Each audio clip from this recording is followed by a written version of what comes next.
like to call this meeting to order. Roll call, please. President Mr. Noyola, Present.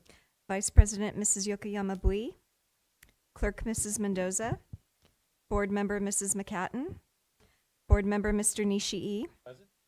Board Member Dr. Rios, Board Member Mrs. Yu. Here.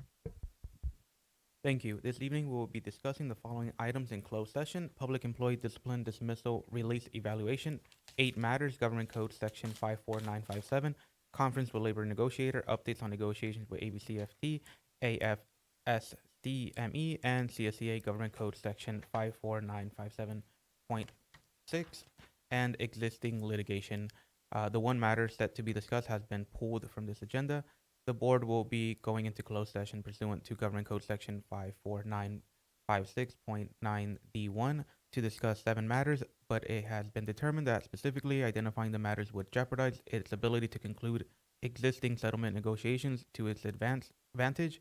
Los Angeles Superior Court case numbers number 22 NWCV 00502, number 22 STCV 19569, number 22 NWCV 00504, number 23 NWCV 01964, number 22 STCV 19567, number 22 NWCV 00505, number 22 NWCV 00507. I do not see any public comments, so I have a motion to move to closed session. Second? All those in favor, please say aye. Aye. Motion passes 4-0.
May I have a motion to open the meeting? So moved. Second. All in favor, please say aye. Aye. Motion passes 7-0. Can everybody please silence your cell phones? If anybody is in need of translation services, you can see somebody in the back of the room for support. Si a una persona necesita traducción, le pueden asistir al fondo del pasillo. Muchas gracias. Closed out session report. Public employee discipline, dismissal, release, and evaluation. 8 matters. Government Code Section 54957. Conference with labor negotiator. Updates on negotiation. ABCFT, SCME and CSEA Government Code Section 54957.6, existing litigation. The one matter set to be discussed was pulled from this agenda.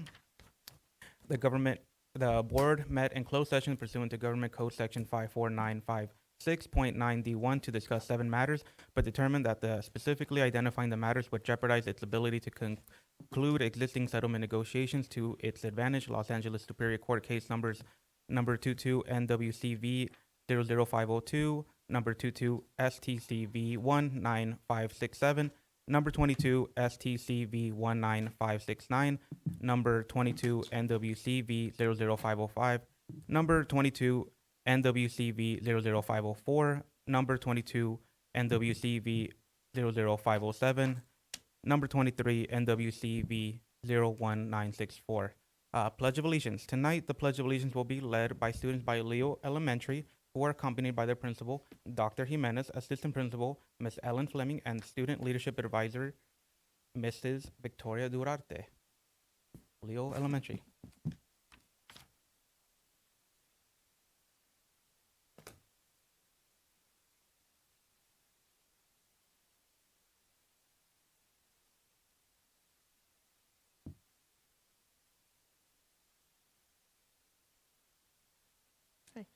Good evening, President Noyola, Vice President Bowie, Mrs. Mendoza, honorable board members, Mrs. McCatton, Mr. Nishi, Dr. Rios, Mr. Suyu, Superintendent Dr. Zilo, cabinet members, and ABC community. My name is Gianna, and I am a 6th grade student at Leo Elementary School. I am honored to be here this evening with a few of my fellow Leo classmates. Representing Leo tonight are my student leadership peers, Tiffany, Chloe, Leah, Lindsay, and Nolan. We are also grateful to have our leadership teacher, Ms. Dorte, our principal, Dr. Jimenez, our assistant principal, Ms. Fleming, and our MHP, Mr. Pena, accompanying us today. Good evening. Good evening. My name is Leah, and I have the honor of leading the Pledge of Allegiance this evening. Please stand, face the flag, and place your right hand over your heart. Ready, begin. I pledge allegiance to the flag of the United States of America and to the republic for which it stands, one nation, under God, indivisible, with liberty and justice for all. Thank you. My peers will now share a few exciting updates about the amazing things happening at Leo Elementary. Good evening. My name is Nolan, and I will be sharing some exciting events happening at Leo alongside my fellow leadership student Lindsay and our friends Tiffany and Chloe. We are proud to share 3 of our most important recent events that demonstrate the spirit of our school community. In December, our PTA hosted a successful toy drive. Our student leadership group also facilitated a clothing and necessity drive that benefited a local teen shelter. Following that, in January, we focused on Kindness Week, organizing a variety of kindness-focused activities for our students during recess and lunch. Each month, Leo focuses on a different culture to learn about and celebrate. During February, we celebrated Black History Month. With various activities, students created art, listened to music, and participated in a school-wide assembly to honor and learn about Black history. We recently celebrated Literacy Week with themed dress-up days. We ended the week with our most successful annual literacy picnic. We had over 1,600 students, staff, and family members. This event helped us build a strong community and unity with our students and families. Our school spirit is on display every Friday at Aurora Rally. Our school dance team performs a new routine each morning. We sing our school song and we highlight our student of the week. We also celebrate classes that have demonstrated outstanding behavior in the theater and library with their Spirit Lion Awards and recognize the class with the most school spirit from the previous week. Finally, as a performing arts magnet school, we are incredibly excited to showcase all of our students' hard work during our spring musicals in April and May for all grade levels. We would like to extend a cordial invitation to the entire board to attend one or more of our 28 performances. We also host several after-school programs, including our Leap Spring Musical, Finding Nemo Jr., the musical, on March 19th to the 22nd. Thank you very much for your time and allowing us to share. We would now like to open the floor for any questions the board may have. Board Member Mendoza. Thank you, Mr. President. How many young ladies do we have here tonight? 6. 1, 2, 3, 4, 5, 6. I have these stickers. You can only get him here at the board, and it says ABC School District Student Leader. Can you send one of the young ladies to come pick them up? And then you can just tear them off and pass them out. Just make sure you don't put them on any books or any school materials. I don't think your principal would appreciate that. But I just want to say thank you, and I'm so glad to see that you're all young ladies, because do you know what we celebrate also this month? Of course. So I think you guys are the example of what our young ladies can do in our district. You're very eloquent, sharing so much information. And I know your principal very well, because she used to be the principal of my kids over at Nemis. So I know that she's leading you and she's being the model for you young ladies to do all the work that you're doing. And I'm going to try to make it to one of the 28 performances. I will definitely. I can't miss it, right? I have 28 opportunities. So thank you so much, ladies. Thank you for doing a good job. And we'll see you soon. Thank you, Board Member Mendoza. Board Member Yu. Thank you. I noticed that all of you were just eloquent speakers, because standing in front of the board and your parents who's on their cell phone, proud parents, it's nerve-wracking, right? But I could tell that you guys put in a lot of effort to prepare. So proud of you guys. Did a good job. And finally, I wanted to ask about the shirt. Can somebody tell me about your shirt? Is that one of you guys designed it? It's beautiful. Class of 2026? Can you tell me about it? Mike, use the mic. Yeah. Our shirts show that since we are at our last year at Leo, it has all our 6th graders' names from each class. And it just shows that the hardworking students who been here since TK kindergarten, that they finally made it to 6th grade, and just to display that they've been here at this great school for so long, and they feel like they could get a chance to announce their names to the school and be recognized for their hard work. Thank you for the wonderful explanation and presentation. Thank you, Board Member Yu. Board Member Dr. Rios. So hello, Leo.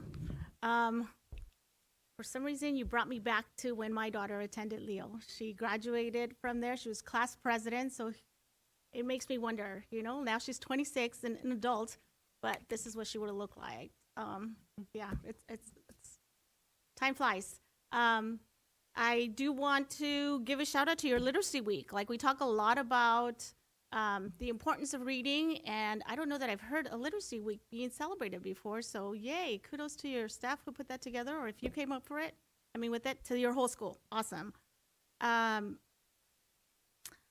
Friendships, it also brought me back to the fact that, like, I get updates of her friend group, and most of them came from Leo. So her 6th grade, she went to Leo for most of her elementary years, but yeah, look to each other to maintain those friendships, because these will be the people that you'll probably see forever. Thank you for being here. Thank you, Board Member Rios. Board Member McCann. Leo School, I love your spirit. And I am coming to see Finding Nemo, but I'm wondering what the other 27 performances might be. What else is happening this spring?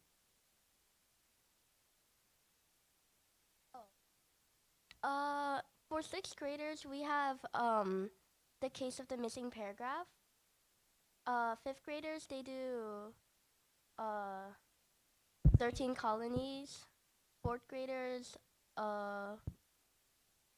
the going west. Third graders, they do biome. Second graders, they do Grammar Island. First graders, they do Mother Goose. And kinder, they do Old McDonald's. Great job. I put you on the spot. I'm sorry. And I was there for Read Day, and I'm looking forward to your new theater being opened. It is going to be beautiful. Thank you, Board Member McCann. Board Member Nishi. Yes, thank you, Mr. President. My daughter's now 22, so it's a couple years younger than Dr. Rios' daughter. And I remember when she was there, she was really shy and quiet, and people used to always say, all they do is study at Leo, right? That's all they do. It's like, no, it is because these kids love school. It's not a STEM school. It's a performing arts school. Yet why do people want to come to this school? Why is that? Because I think it's a combination of all the good things coming together, right? It's dedicated staff, teachers that really care about their kids and know that there's high expectations for performance, the principal that has a vision to create something that, create a theater that didn't exist before. I mean, we could have gone cookie cutter, and that's fine, and that's great. But having a vision for the specificity of this particular school, which is performing arts, to actually get a theater within the budget that she has, which is really limited. And then, the students that love school, just an amazing thing that, it proves that all these elements together, and the parents that are so involved. I mean, the parents all spend extra time to practically have another job, to fundraise and to make sure that their kids are successful. And the kids know it because the kids see their parents at school. They can't fool around. But it's not an issue of parents watching or the teachers watching. These kids, you guys love your school, right? Yes. I see. Say it louder. Yes. Ah, there we go. A lot of confidence in being able to speak and perform, and that will take you far in your life. I know that there's going to be a great generation of people coming out of Leo. So, thank you.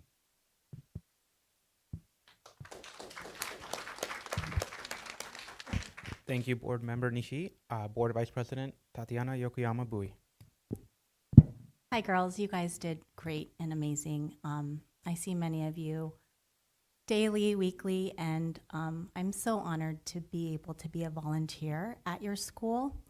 I do want to share that those special class of 2026 shirts were created from the vision of our PTA president, Suzanne Kim, and she is really good at things like this, and I'm so glad you highlighted that, Clerk Mendoza, because it was something that we all put a lot of time into.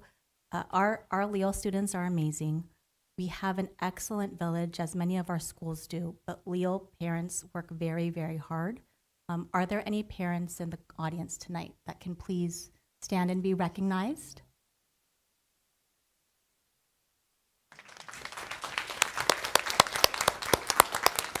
And I'm so sorry to take that away from President Noyola, but I also see these parents quite a bit, and we work together. So I'm a proud Leo parent.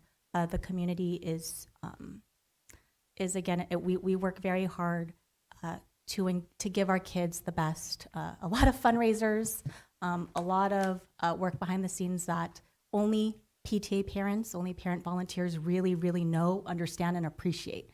And I think I thank our admin as well, because they highlight and recognize a lot of the work we do. There is, shameless plug, there is a fundraiser tonight, right, at California Fish Grill, I think.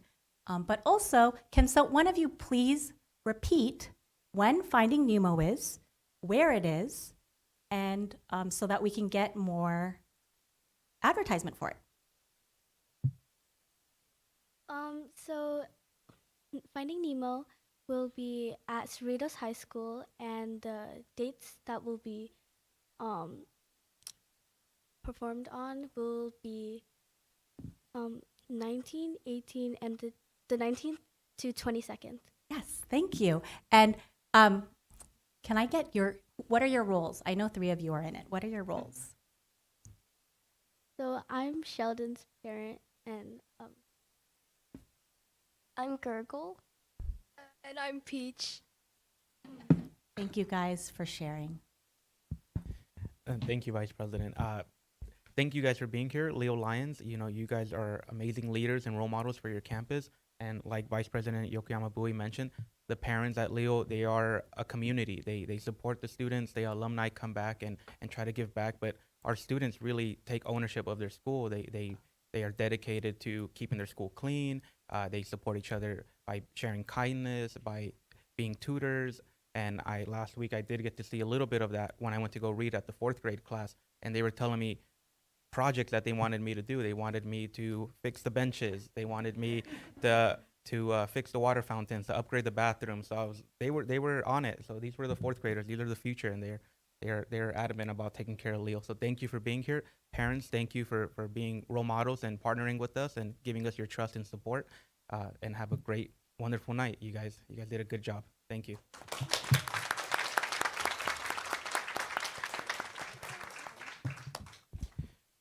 Moving into recognitions, we will now have a recognition for the Cerritos High School 2026 Varsity Song Palm Novice National Champions. Dr. Zila. Thank you. So what I'd like to do is we will call up and recognize the young women on this team, and we'll have President Noyola hand them their certificates. They also are receiving a certificate this evening from Representative Assemblywoman Sharon Quirk Silva. Mr. Joe Pack, her senior field advisor, came and brought those to us today. So we'll introduce our students, and then we can do a picture with the board when we're done. So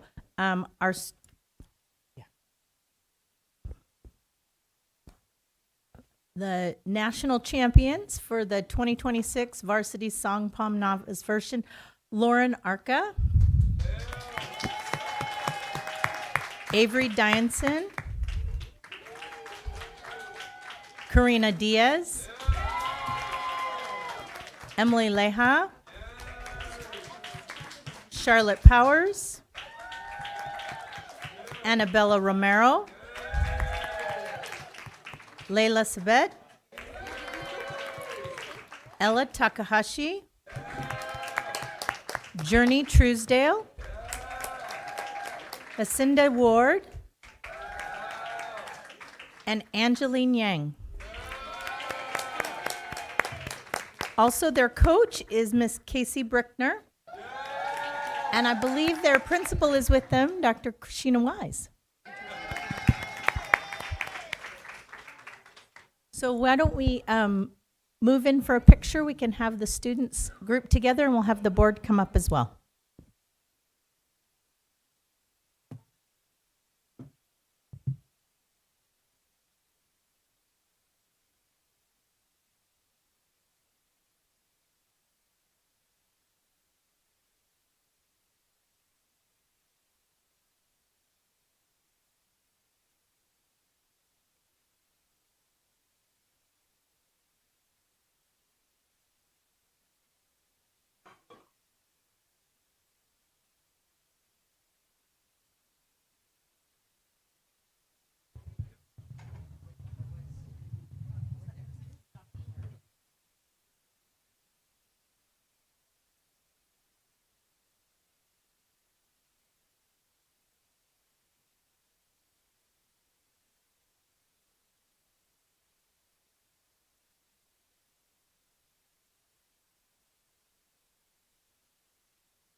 we we have some board comments for our varsity song and palm national champions. Board member Nishi. Oh, okay. Gosh, that's kind of cool. Not local, not state, national. I don't know. When was the last time we ever did that? Oh, wow, that is just amazing. I know one of them from when they were like real little. That trophy is even bigger than some of the kids. You just double it up, right? Oh my gosh, it's a great feat. It's not an easy task. Lots of parents here that sacrificed a lot of time and a lot of money, and but you guys actually made their efforts all worthwhile. So congratulations. Thank you. Thank you, board member Nishi. Board member you. Yeah. I just noticed one thing. Is it the dancing? Is it the dancing or what is it? Everyone's face looks so joyful. Wow, there we go. This is one of the greatest healing for mental health. Congratulations. Thank you. Board clerk Mendoza. Thank you, Mr. President. I don't know if this was done on purpose, but so far, can you see like a pattern? We had the Leo girls representing, and now we have Cerritos girls representing for Women's History Month. So congratulations. It's an all-girl team. You got the principal, you got the coach. I think we're on to something, so we hope to see you girls here next year also. Yes, thank you for all that you do to represent Cerritos. Thank you. Thank you. Thank you, Board Clerk Mendoza. And I just also want to congratulate you guys. You guys have left your mark on Cerritos High School, making history once again. So congratulations. Enjoy today. Today is your moment. And let's do it again next year. No pressure. Thank you. We will now have our second recognition. Oh, She just had a few. Yes. I see. All right. President Nyola, Vice President Tatiana Bowie, Clark Mendoza, members of the board, the superintendent, and cabinet. My name is Casey Brickner, and I am the head coach of the Cerritos High School Song Palm team. So I want to start off by saying how proud I am of all these dancers and our pep squad behind me.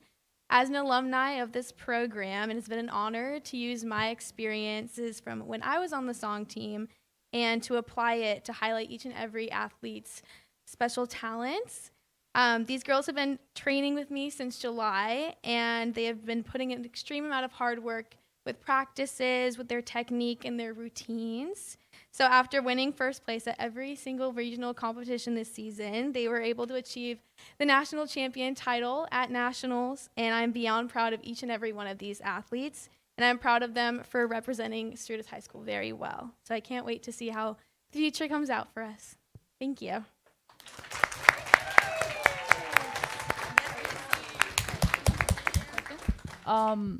First of all, thank you so much for leading the team. Do you have a YouTube where we can watch the competition? I will be posting the video on our Instagram page, but it's just Cerritos song Palm on it. You can look it up there, but yeah. Right. Thank you. All right, we will have our. Thank you.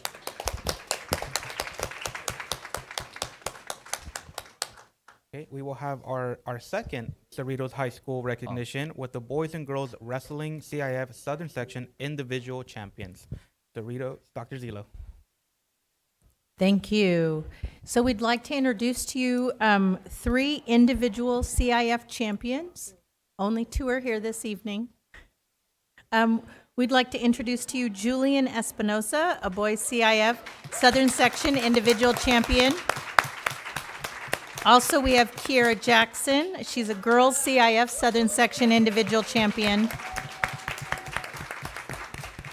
And we have Isabella Sermana, who is also a CIF Southern Section Individual Champion.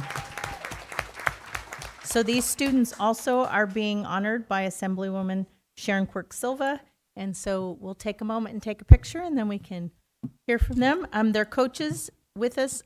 I'm hoping they're with us, or no. But the names aren't matching. So I have Coach David Aragon for girls wrestling and Coach Robert Paramecki for boys. He's not here.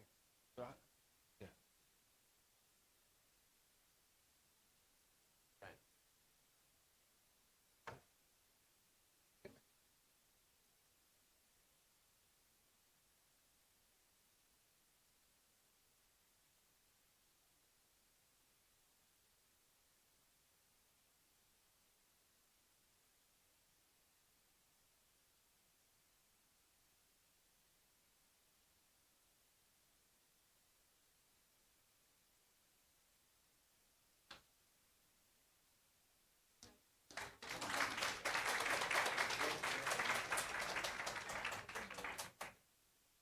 Hey, wait right here.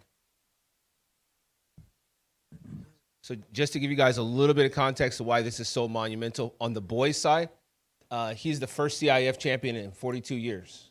Wow. In 42 years. That's huge. That's huge. Right? First CIF champion in 42 years.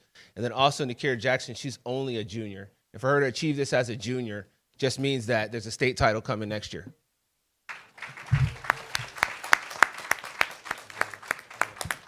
Thank you. Do I have any board comments? Board Member Nishi? Okay. This is really a great, I mean, you guys have built each other up. You've trained each other. Last year you had a good year. This year you're going to have a good year. I'm sure with the junior in your midst, you're going to have something for the next year. You know, my mom was a judo person, and not exactly the most popular thing for women, but she was able to build a lot of character from that. And also for my dad was also into judo and also into wrestling, and I think both of them took those things into not just sports, which is really important, but also into their lives and into how they raise their family and move forward in their life. So you guys have achieved the pinnacle of success, and I know that in your life that you're going to achieve even more. This is just the beginning. So congratulations.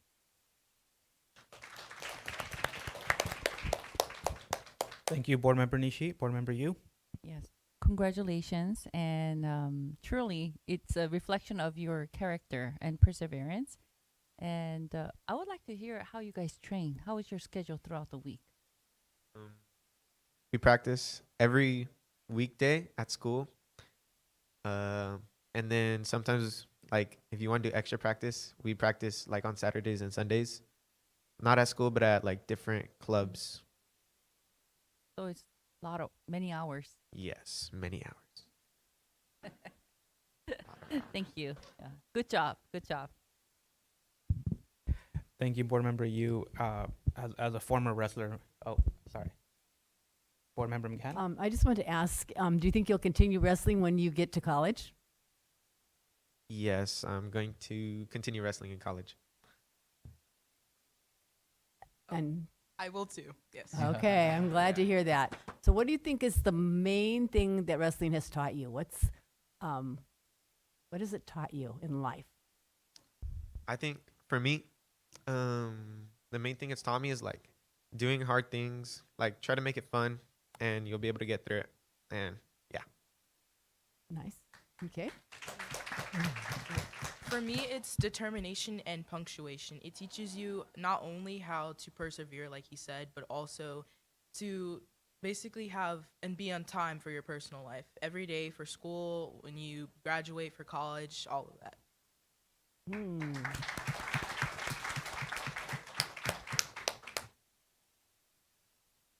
And thank you very much to the coach. You got him there. The two of them got you there. Thank you. Thank you, Board Member McCann. I also want to recognize, are you guys' parents here today? Yes. Can you guys please stand so we can be recognized? I just want to congratulate you guys. CIF champions, you know, wrestling is possibly the toughest sport that you can do in high school. And to win the CIF championship, you have to be the best of the best. There is no divisions. You have to beat every kid in this area. So for you guys to do that, for you guys to make it to the state championship, you guys are representing Cerritos, making history, and I'm sure you guys will go on to do great things in your life because of the determination, the perseverance that you learned through wrestling. So thank you guys for representing Cerritos High School. Thank you.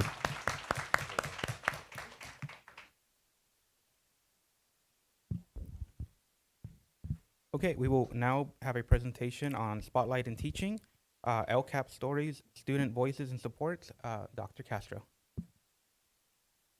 Thank you and good evening, Board President Noyola and distinguished board members.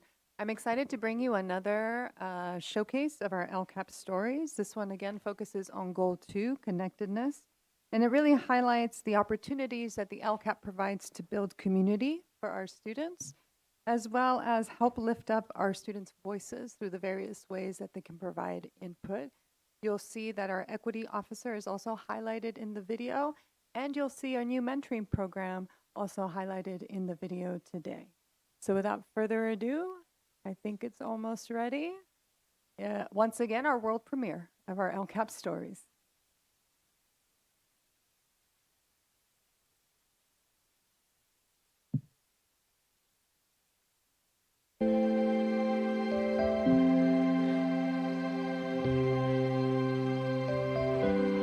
Over the course of the school year, we'll be exploring the many ways in which ABC's LCAP positively supports students in a series of videos.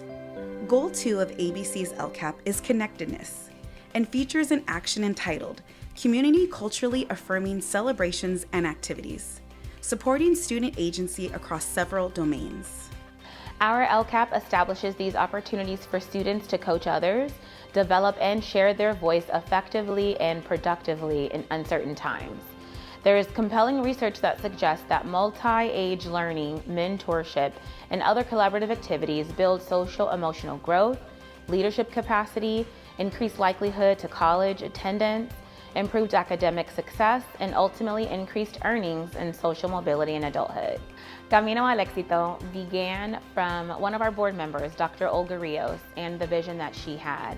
So the program goal is to foster leadership, connection, and community while also promoting academic success and positive social emotional growth in 5th grade students through peer mentorship with high school students.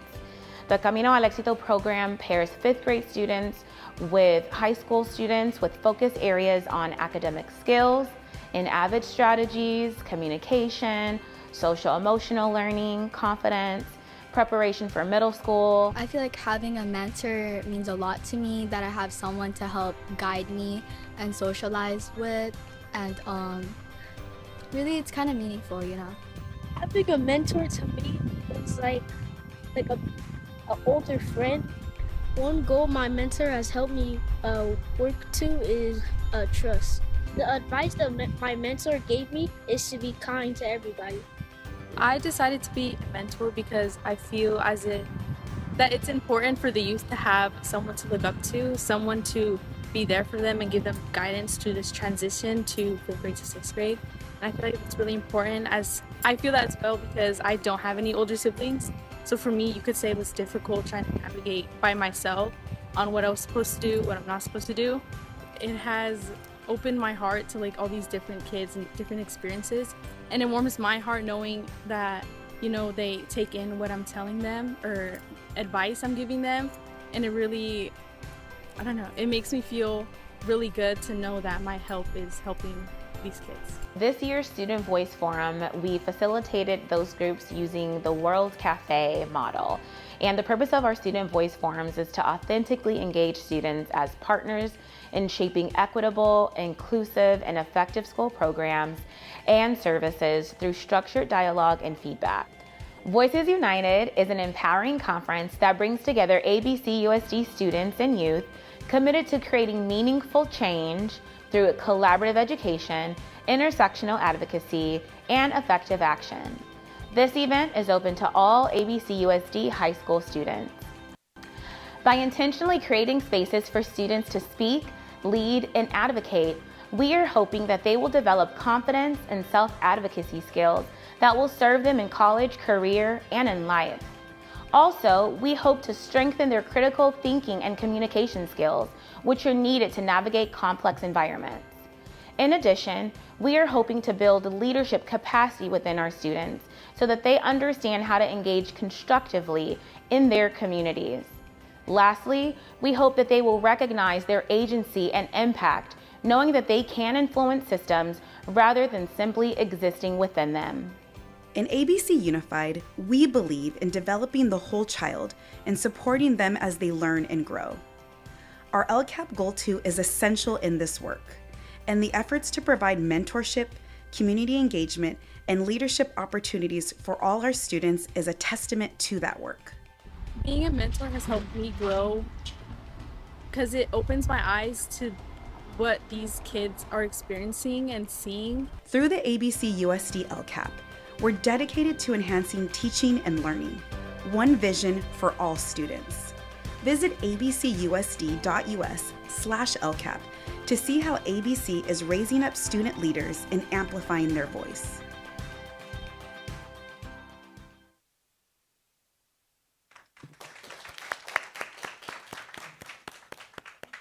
So as you heard, we have 3 exciting programs, the Camino al Éxito, or Path to Success Mentoring Program, our Student Voice Forums, and our Voices United that was briefly reviewed in that presentation, or LCAP story. And I will now take any questions that you may have.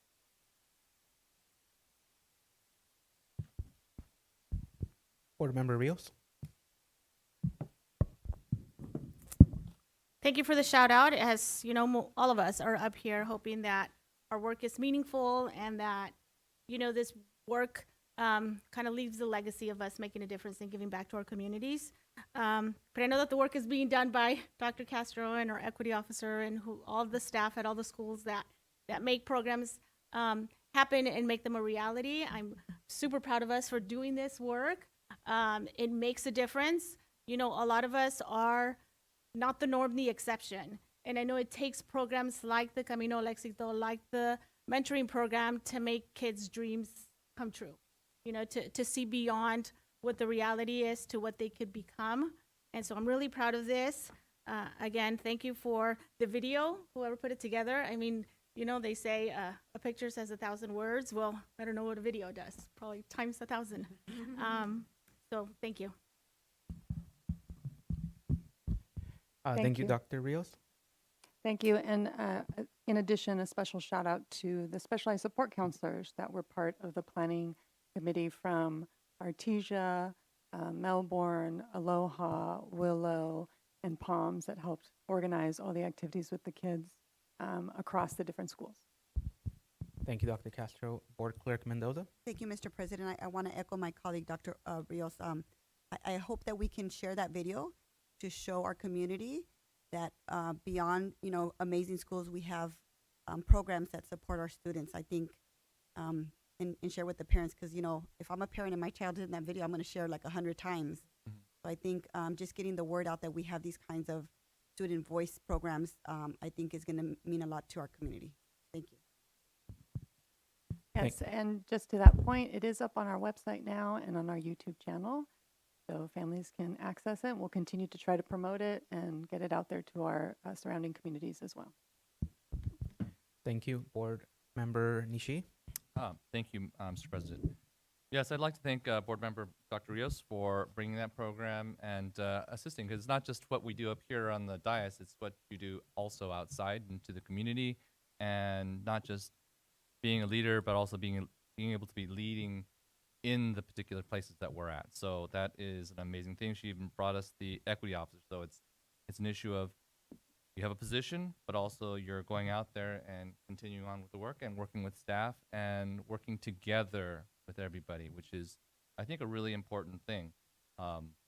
Voices United is an amazing thing. The proof is in the pudding. The speaker that was so articulate in being able to tell her story, to tell what challenges she had, and being able to bring that forth in a really good way. I think it proves that this program is going to work. it proves that I think it will result in results. It's going to be money well spent. So thank you to the staff and also to Dr. Rios for even putting attention. Thank you, Board Member Nishi. Board Member Yu. President Noyola, I'd like to applaud Dr. Carol Castro and the academic services team for putting this together and also going that extra mile to reach the students in different capacity and encouraging the students to engage. I mean, mentoring program is not easy to implement, but it just, by the video, it just kind of seems like it's really well done. And I want to shout out to our fellow board member, Dr. Rios, for Camino el Éxito, wonderful program. So good job. Thank you very much. Using the LCAP stories, that was wonderful. Thank you, Board Member Yu. I just also want to echo my colleagues and thanking Dr. Castro, her team, the counselors, the principals, the volunteers that, coordinate this to get all these high school students into elementary schools and, having them mentor and support one another. It's a great way to empower our students, to show them that they can already be leaders today, that they don't have to wait for college or after college to make a change, that they can make a change in somebody else's life today. They have the tools and the skills necessary. And I also want to thank Dr. Rios for being an advocate on this and supporting her community. I think this is a great pilot, and I'm sure we're going to expand this to other high schools and other areas. So thank you. Yes, we do have plans. This was our first trial to expand this in supports of helping the transition of sixth graders. That's coming next year, and so we think it's an important piece that will help with that transition as we have in a year moving our sixth graders to middle school. That'll be part of it. I also want to point out that it's not just an LCAP story, it's part of our superintendent's visionary work with the strategic plan. She put out that portrait of a learner where we want to build empathetic and compassionate leaders, and that was the goal with Dr. Rios's recommendation, was to work towards building that for our students, and this is one of those opportunities where we got to see that in action. So we appreciate all the support from our superintendent and all the different departments in doing this work.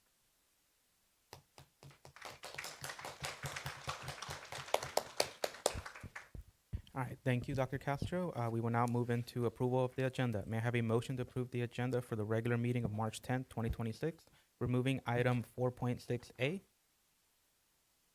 Second, McCatton. All in favor, please say aye. Aye. Motion passes 7-0. Approval of minutes. May I have a motion to approve the minutes of the regular meeting February 17th, 2026 as amended? Move approval. Second. All in favor, please say aye. Aye. Motion passes 7-0.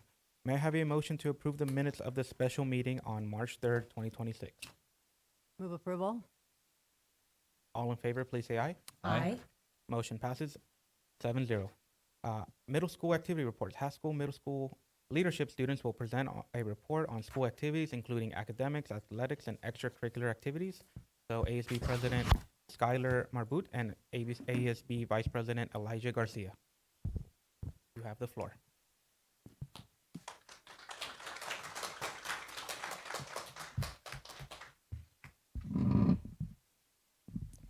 Good evening, Board President Mr. Nyola, Board Vice President Ms. Yokoyama Bui, Board Clerk Ms. Mendoza, Board Member Ms. McCatton, Board Member Mr. Nishi, Board Member Dr. Rios, Board Member Ms. Yu, Superintendent Dr. Zitlo, Deputy Superintendent Mr. Nguyen, Assistant Superintendent Dr. Castro, Assistant Superintendent Dr. Frazier. My name is Skylar Marabut, and I am the ASB President of Haskell STEM Academy. With me tonight is Elijah Garcia, our ASB Vice President. We are thrilled to be here to share all the wonderful things happening at Haskell STEM Academy this year. Our students have had incredible opportunities to learn beyond our campus. Our ADVID students visited Cal State LA, Biola University, and Rio Hondo Community College and were able to experience firsthand what their futures could hold. ASB students sharpened their leadership skills at a workshop at Disney California Adventure. Select 7th graders were honored to attend not one, but 2 field trips to Catalina Island, and all 7th graders cheered and feasted at everyone's favorite medieval times.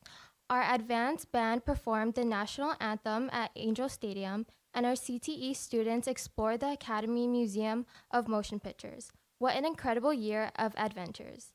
4 times a year, we invite families to our beloved Lunch with Your Student event, where each time over 400 parents pour onto campus to share a meal with their children. It is one of the most heartwarming events we have. In late January, we celebrated our first semester accomplishments at Highlights of Haskell, where we held our award ceremony, offered parent workshops, and welcomed families for lunch. It was an absolutely awesome event that truly brought our school community together. We are so excited to announce the opening of our brand new film studio for our CTE film and TV production class, which is giving our student filmmakers a professional space to create. Our Mustang student store is also a fantastic new addition where students can redeem points earned through our PBIS ride values: being responsible, showing integrity, staying determined, and practicing empathy. It is a wonderful way to celebrate students living our school values every day. Our wellness center is one of the most popular spots on campus, with counseling provided by our mental health professional, and its doors opened at lunch for students to relax, recharge, and participate in activities which include monthly cultural celebrations that are truly a place where every Mustang feels welcome and valued. School spirit is alive and thriving at Haskell. This year's fun run was a blast and was themed Survivor Games, where students competed in team challenges and brought incredible energy. ASB keeps the excitement going year-round with monthly spirit weeks, amazing dances, including our popular Welcome Back dance and winter dance, and fun-filled lunch activities. Our student clubs include Friendship Friday, Jazz Band, Rock Band, and Speech and Debate, where all give students even more ways to shine. And our student union is always buzzing in the mornings with math tutoring and the writing center, and at snack and lunch as a chill hangout for all Mustangs to interact with each other. Haskell Mustangs have a big heart. In November, we held our annual canned food drive, and in December, we organized a blanket drive because we believe in taking care of each other and our community. During College and Career Week in the fall, over 30 presenters from a variety of careers, as well as local colleges and high school CTE students, inspired our Mustangs to dream big. It was an unforgettable career day that opened eyes and sparked ambitions.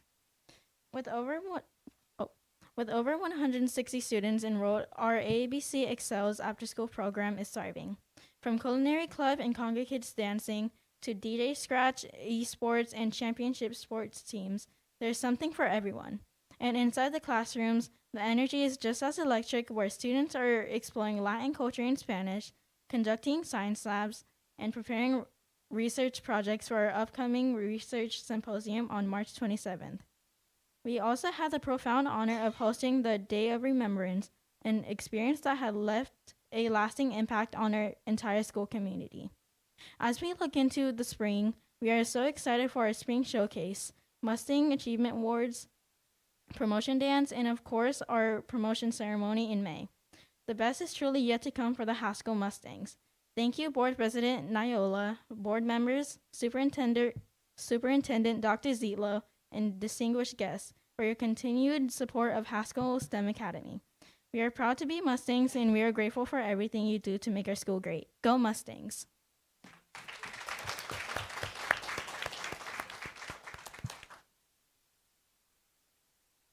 Do I have any board comments? Yeah. Board Vice President Yokoyama Bui. Thank you both for being here. Thank you to your principal for attending with you. I loved your presentation. I do follow you on Instagram, so I see the events that you are participating in, and I get very excited. I do want to ask, because I attended Research Symposium last year. Can you please share, one of you, what the Research Symposium is and what can we expect, and are we invited? So You can be invited on March 27th, and it's where honors students in 7th grade and all of 8th grade get to show a research of their topic. Like, for example, mine is about Tahitian dancing and how non-local communities don't know about it. And you basically just have a survey and you just talk about it in front of your peers, your parents, and whoever else comes on March 27th. Thank you. So I believe last year it was in your auditorium, and the room was full of presentations, both on the walls or on the dividers, and also PowerPoint or videos, correct? And when I was your age, when I was in school, I did not know how to create project boards like that and presentations. I think you used Canva, correct? So I'm very impressed by the fact that Haskell is teaching you all to utilize that and those tools so expertly, including being able to make a video presentation, cutting, editing, all of that. I'm excited for your new CTE film studio, which I visited before it was finalized. So I do want to visit again now that it is finalized because it actually looks like a new studio, correct? So thank you so much for coming to share all the exciting things that are happening at Haskell. And we're all hopefully going to be able to attend Research Symposium. Thank you. Thank you, Vice President Yokoyama Bui. Board Member Dr. Rios. Usually I get to share how proud I am of my son, but I think today's inspiring me to give my daughter shout outs. Because I had heard about the film or the broadcast journalism kind of program that we have at Tetzlaff and Carmenita, but I'm really happy to hear that something similar, it sounds like it's a little bit more focused on film. But my daughter truly discovered her passion in middle school, in classes like that, in programs like that, and now she's living out her dream as a broadcast journalist and working for ABC News in New York. And it really reminds us that what we do matters, right? And we want to tap into the interests that our students have. And yes, we're going to continue to push for academics, that kids are reading and writing. But I was really, really happy to hear about the other types of programming that students are going to hopefully find their passion in and interest and really find success in that after they graduate from our ABC programs. Shout out to your principal who is here. I'm really happy that we get to hear these reports from students. Earlier we heard about Leo, now we're hearing about the middle school, and I can't wait to hear about what's going on in the high school, but it allows us to see the progression of not just programming, but student success. Thank you for being here today, Haskell students. Thank you, Board Member Rios. Board Member McCann. Haskell students and principal, I'm just amazed at all the things that are going on at your school. And if I was a 5th grader from an elementary school that's going to feed into your middle school, I'd be very excited because there's just a lot going on, both in STEM, student council, just loads of activities across the board. So you should be very proud. Thank you, Board Member McCann. Board Member Nishi. Thank you, Mr. President. Yes, I want to thank the students for asking very insightful questions of the survivors during the Day of Remembrance. The speakers, Mr. Kiemi and Mr. Murakami, were very amazed at how good the students were, and the forum that you provided that was very respectful and thoughtful and enabled the story to come out so that you can find your own story. And it's not just about one group of people, but it's also about everyone finding their story and being able to express that and being able to really take that story to your heart so that you know when somebody else's story or a person is being persecuted or hurt, that you don't just sit there and let it happen. You push forward and make sure right is right. So I want to thank the principal and the staff for making that experience a true, deep, and understanding experience. Thank you. Thank you, Board Member Nishi. Board Clerk Mendoza. Thank you, Mr. President. I just want to echo my colleagues. You guys are very busy. And I'm glad that you're here because last year we didn't have middle school presenting, so I'm glad that you're here and letting us know what you're doing. I always give it to the elementary schools. Can I give you guys stickers too. I mean, I don't know if you're into stickers. I don't know middle schools, but I'm gonna give them to you. You can The thing. you can only get them here. You can't buy them online or anything. They're not on Amazon. Thank you. Congratulations on all the work that you guys are doing. Thank you, Mr. President. Thank you, Board Clerk Mendoza. Board Member Yu. Yes, thank you for your presentation. I enjoyed it very much. I wanted to know if you guys know about the AI Community Roundtable with Parent Focus held at Haskell STEM Academy tomorrow, March 11th, 6 to 8 p.m. So this would be, did you guys know about it? Yeah. I mean, this would be good for all the parents to attend, not just for STEM Haskell School, but other schools too. And it's one of the speaker is our own Mr. Lanes. Yeah, so good job. Thank you, Board Member Yu. Of course, I want to echo what everyone else said. Thank you guys for being here, for sharing all the incredible things. I want to also thank our Haskell team, if they can please stand up to be recognized. I know they're also in attendance.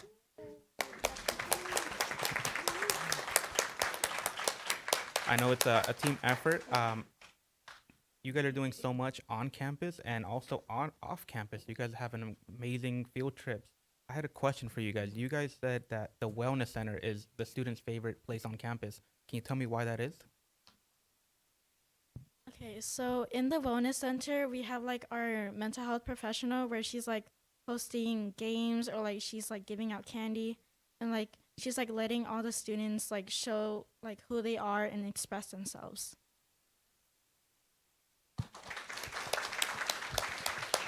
Thank you. Are your parents here tonight? Yes. Can you have them stand up, please, to be recognized? I want to thank parents for being here. So thank you guys for being here tonight. You guys are already leaders in my eyes, so please keep up the good work so you guys can be the leaders here tomorrow. Thank you guys.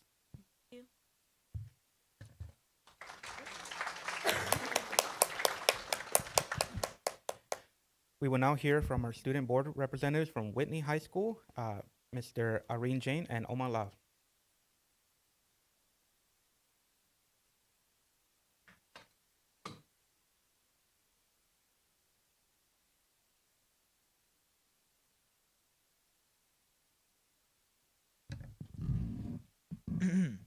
Good evening, President Oyola, Vice President Yokoyama Bui, Clerk Mendoza, distinguished board members, Superintendent Zietlow, cabinet members, and ABCUSD community members.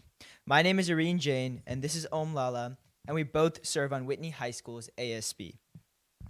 Our winter sports team had a phenomenal season, with many of our teams making it far into their respective seasons. Our girls basketball team in particular had an incredible season, making it all the way to the semifinals, but unfortunately lost.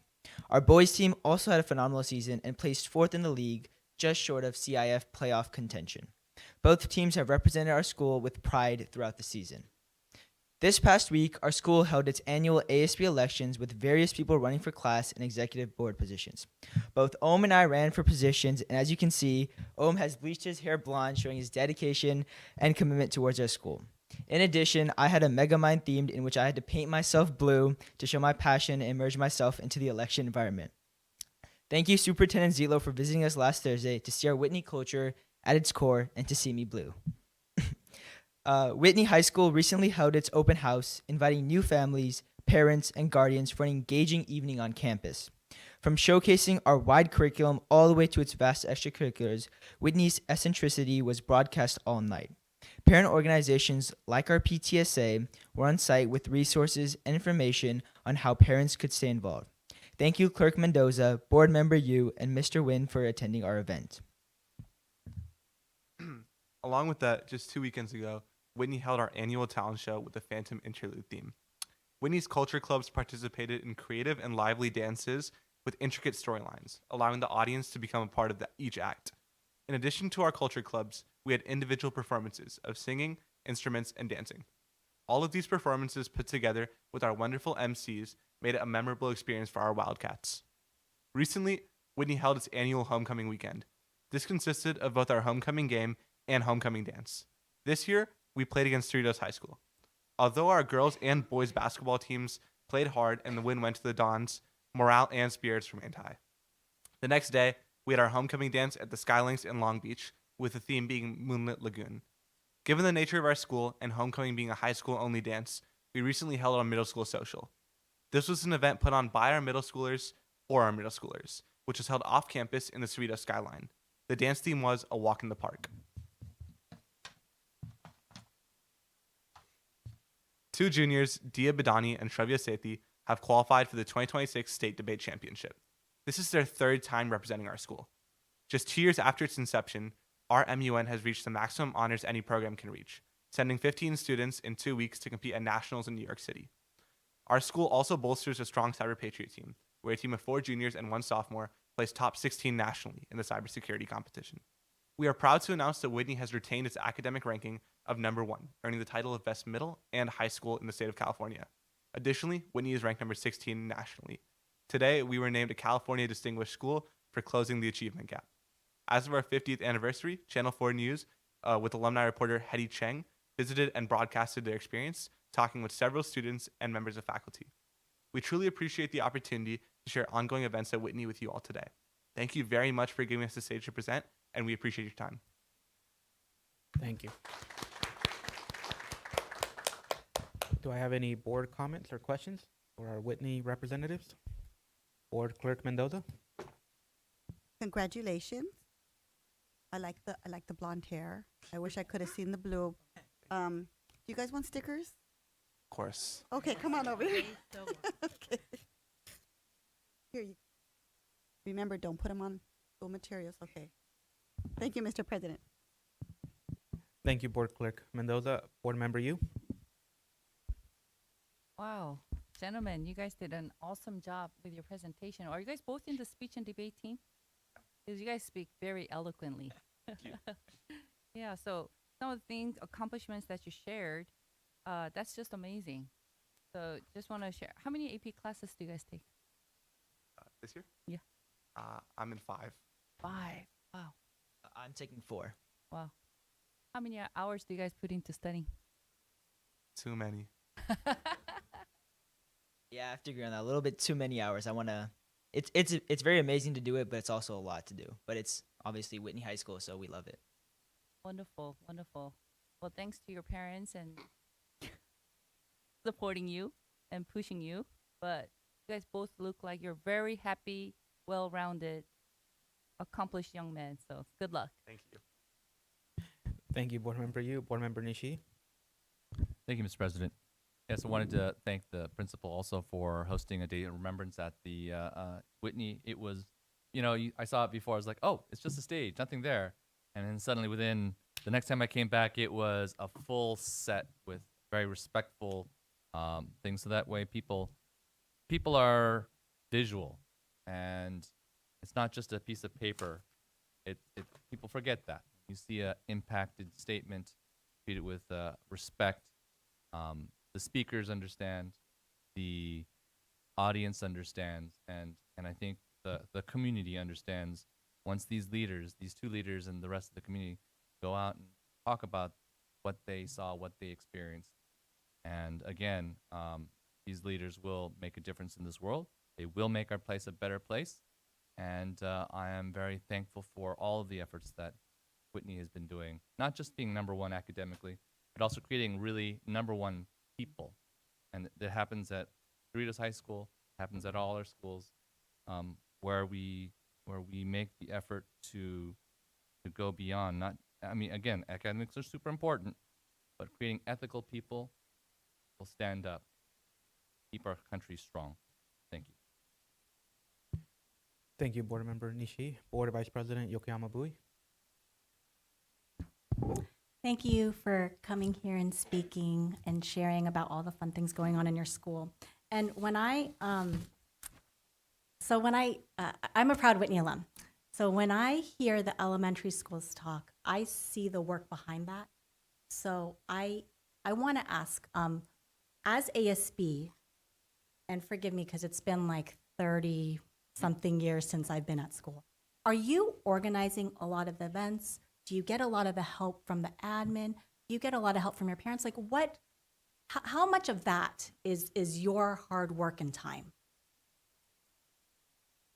A lot of these events are usually planned by ASB. So, like, for example, our homecoming dance is a lot of it's a collaborative effort. So, our group of 48 members, all of us ranging from 7th grade to 12th grade, we all come together, we form committees, and we kind of separate the work. And obviously, we can't do anything with our beautiful and amazing admin. Thank you, Dr. Stoffers. Whoa.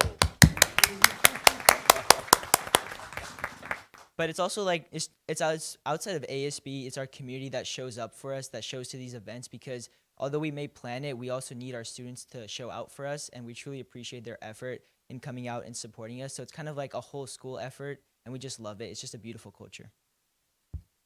Just to reiterate a bit, our ASB, it's great. We have 48 members, and we have commissioners, people who lead specific events. I serve as our commissioner of public relations.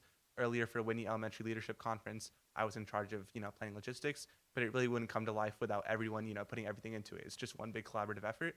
And a lot of the events that make Whitney special is honestly just because of the people. Like homecoming wouldn't be homecoming if the gym wasn't completely packed. It wouldn't be the same if the Whitney community just wasn't there. And our admin, they're just great. Sometimes they keep us in check. Our ideas get a little overly idealistic, but they're essential to planning anything. Yeah. Thank you. I know you have a very strong PTSA. There's a parent foundation. You have strong alumni who come and support, like Hetty Chang, right?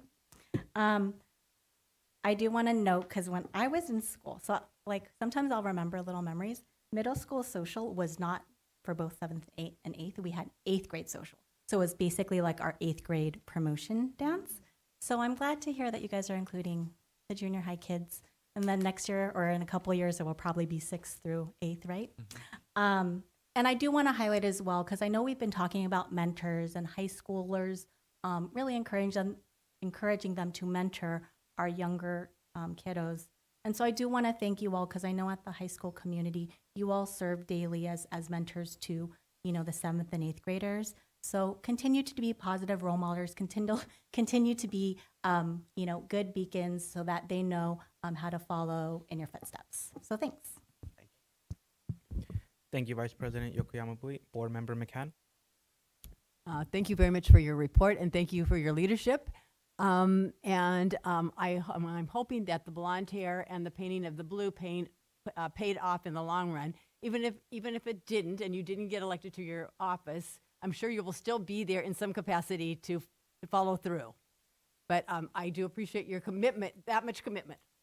Thank you. Thank you, Board Member McCann. Are your guys' parents here tonight? No? I'm sure they're watching, but I just want to thank them for raising two amazing gentlemen. You guys are representing your entire school. You guys are a testament to our admin and all the hard work they do behind the scenes, but the leadership that we allow you guys to fill those positions and to really take that idealistic mentality and take it into the real world, because we need a lot of that. So I'm sure you guys will make some big changes. So thank you for being here, sharing the amazing things at Whitney, and have a good night, you guys. Thanks so much.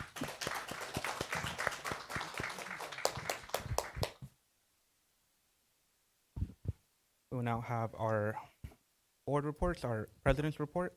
On March 2nd, I attended Hawaiian Elementary for their Reading Across America, where I got to read to kindergarten kids and also learn a little bit about what's going on at Hawaiian Elementary. I want to thank their team there for always organizing a great event and having our volunteers and our community come out and spend time with their kids and reading books to them. And later that afternoon, I got to join Dr. Zietlow to meet with the city of Lakewood with their mayor, Cassandra Chase, their city manager, Mr. McCormack, and their assistant city manager, Mr. Beltran, to talk about our partnerships, our current safety collaborations, and also some planning for the future consolidations. And we also got to share some initiatives like their Lemonade Day and how we can work together to promote that within our schools.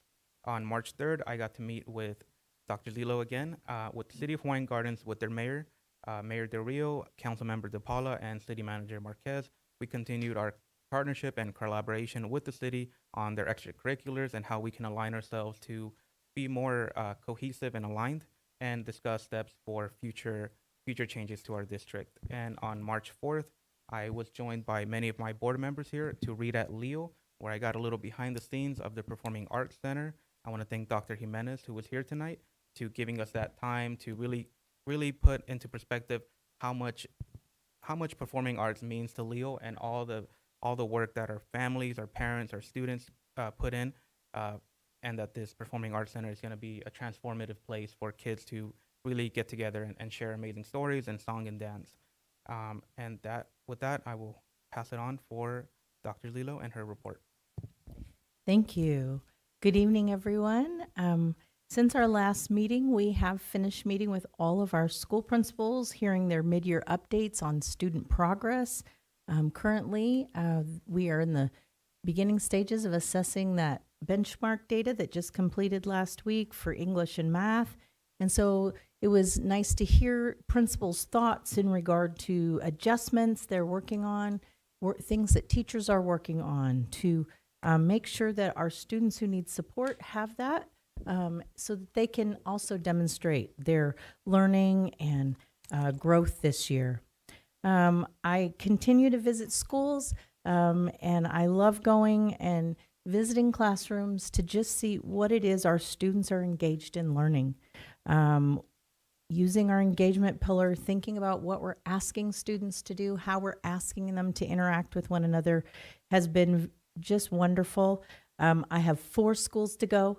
It takes a long time to get to every school, but it is worth spending a full day. And it helps me to have a real boots on the ground understanding of what it's like in a class. And sometimes I help keep a child from escaping out a door because they're having a hard moment. And so all those things really allow me to help make good decisions for our district.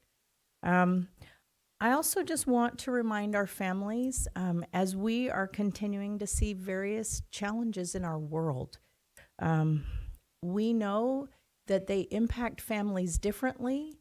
They impact people differently depending on if you have family in the areas being impacted. And so we just want to remind families that if your child needs support, if you as a family are in need of support, we have resources available. You can check in with your school, and our mental health professionals can assist, as well as we have support for all families through Care Solace.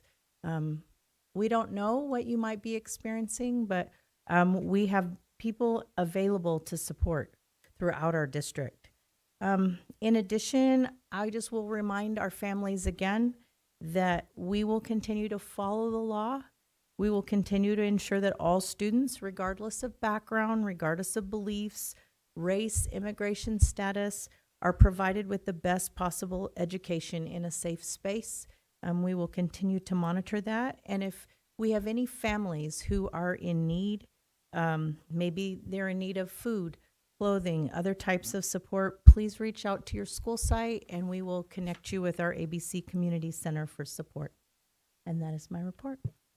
Thank you, Dr. Zietlow. Employee representative reports, ABCFT. Nope. Moving on to public comments. Board Clerk Mendoza. Thank you, Mr. President. Persons wishing to address the board should fill out a card located on the table by the door and submit the completed card to the secretary.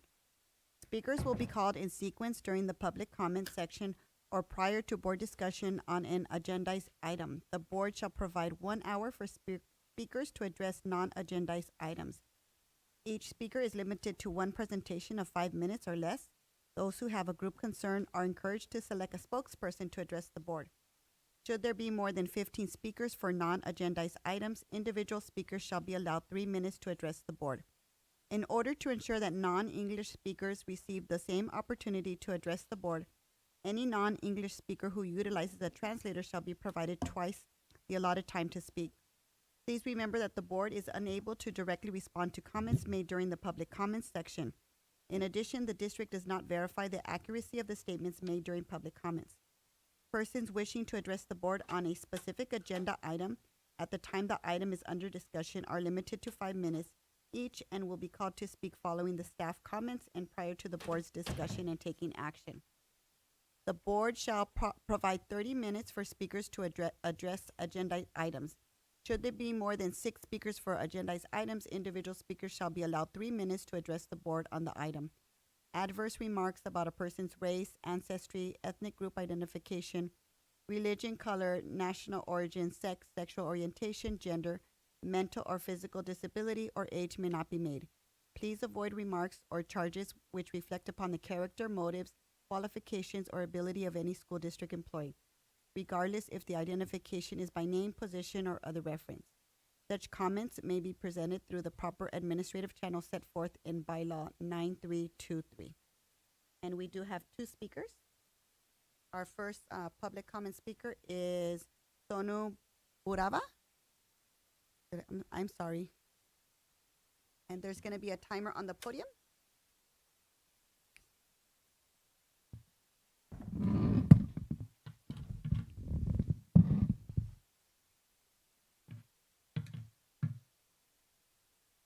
You ready? Yes. Good evening, everyone. My name is Sonu Bhargava. I'm a Cerritos resident for the last 15 years. I'm a retired dentist, a kidney transplant recipient, a cancer survivor, and a patient advocate. I'm here today because March is National Kidney Month, a time dedicated to raising awareness about kidney health. And it is a disease that millions, to be precise, 37 million Americans, they face it. And awareness truly matters. But awareness can also come from unexpected and beautiful places. For the last I'm here on behalf of my son, who is an alumnus of Cerritos High, and he is a product of ABC Unified School District.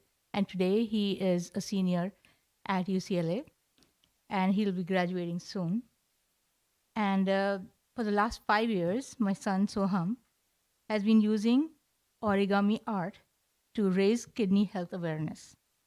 Through hundreds of folded papers and educational displays, he has been helping people learn about kidney function, organ donation, and prevention in creative and engaging ways. His exhibition is currently on display at Cerritos Library, where visitors of all ages can come see how art, science, and community education can come together to spark a conversation about health. It's inspiring to see how children, families, and library visitors stop and ask questions and learn something new about kidneys. I would like to invite all the board members and the community to come visit us and have a meaningful conversation regarding this. This is sitting at the intersection of science, art, community, and it's a beautiful way, at least in my opinion, to bring awareness to a disease which many people find it uneasy to talk about. And I really request the board to promote it in schools where the children can come and learn about learning in different ways, unusual ways of promoting things that are close to your heart. So that's my request. I just wanted to invite you all and the community. Thank you so much.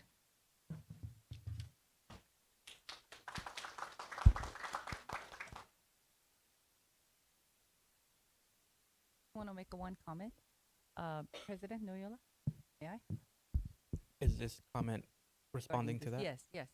I wanted to ask if Dr. Zillow, if we can send this flyer out to all of our schools, and especially the elementary schools. I think this would be a great opportunity. Thank you for sharing.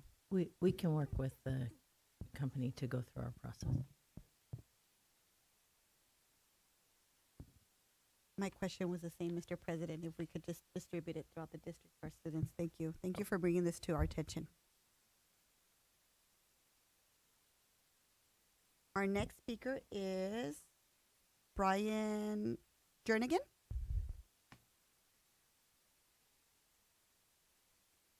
Good evening, school board.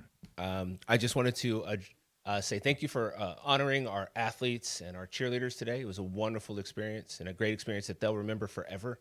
It also gives me the opportunity to bring to the forefront to the community, and I know that the board recognizes that our coaches are grossly underpaid.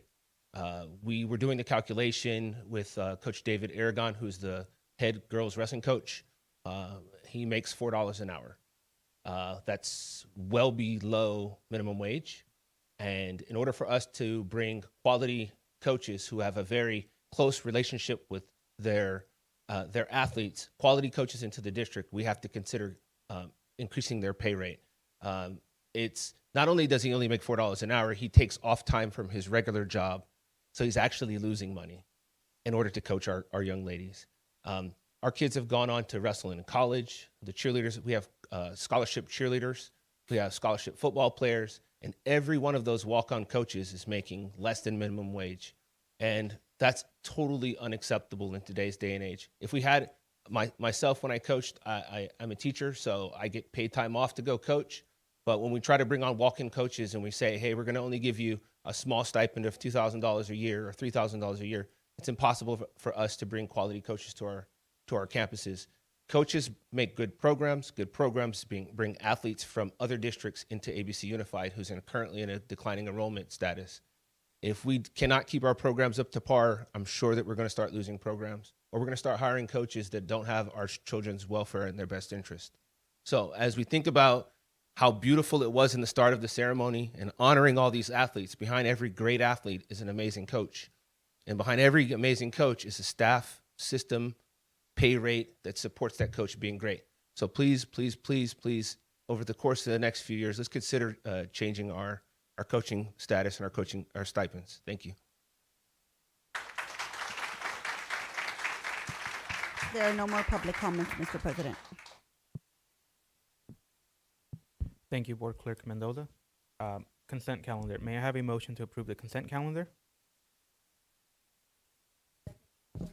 Is there anyone who wishes to remove any item to be considered separately? 3.6C, I just have a question. Yes. Go ahead.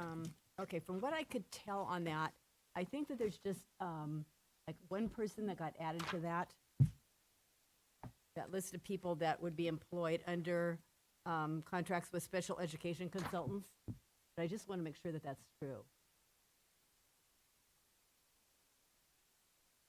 There was a long list in this agenda, and it was also listed in January. And the only discrepancy I could see was one person was added. I just want to make sure it's like not a big expense. You're correct. What we typically do on the consultant list when we add a new one, it doesn't come out well in the copy, but you could see it's highlighted kind of on the bottom. It's a grayed area. And so that's the only one that was really added is whatever's in the gray.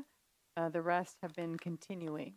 So we don't, we add the entire list and then we just put into the list the new one. Thank you. Thank you, Board Member McCann. Board Member Clerk Mendoza. Thank you. Just a question for consent item 3.5C. Travel and conference expenses. It says no cost to the district. Can we just have staff explain how we're going to cover the costs so the community can know? Thank you.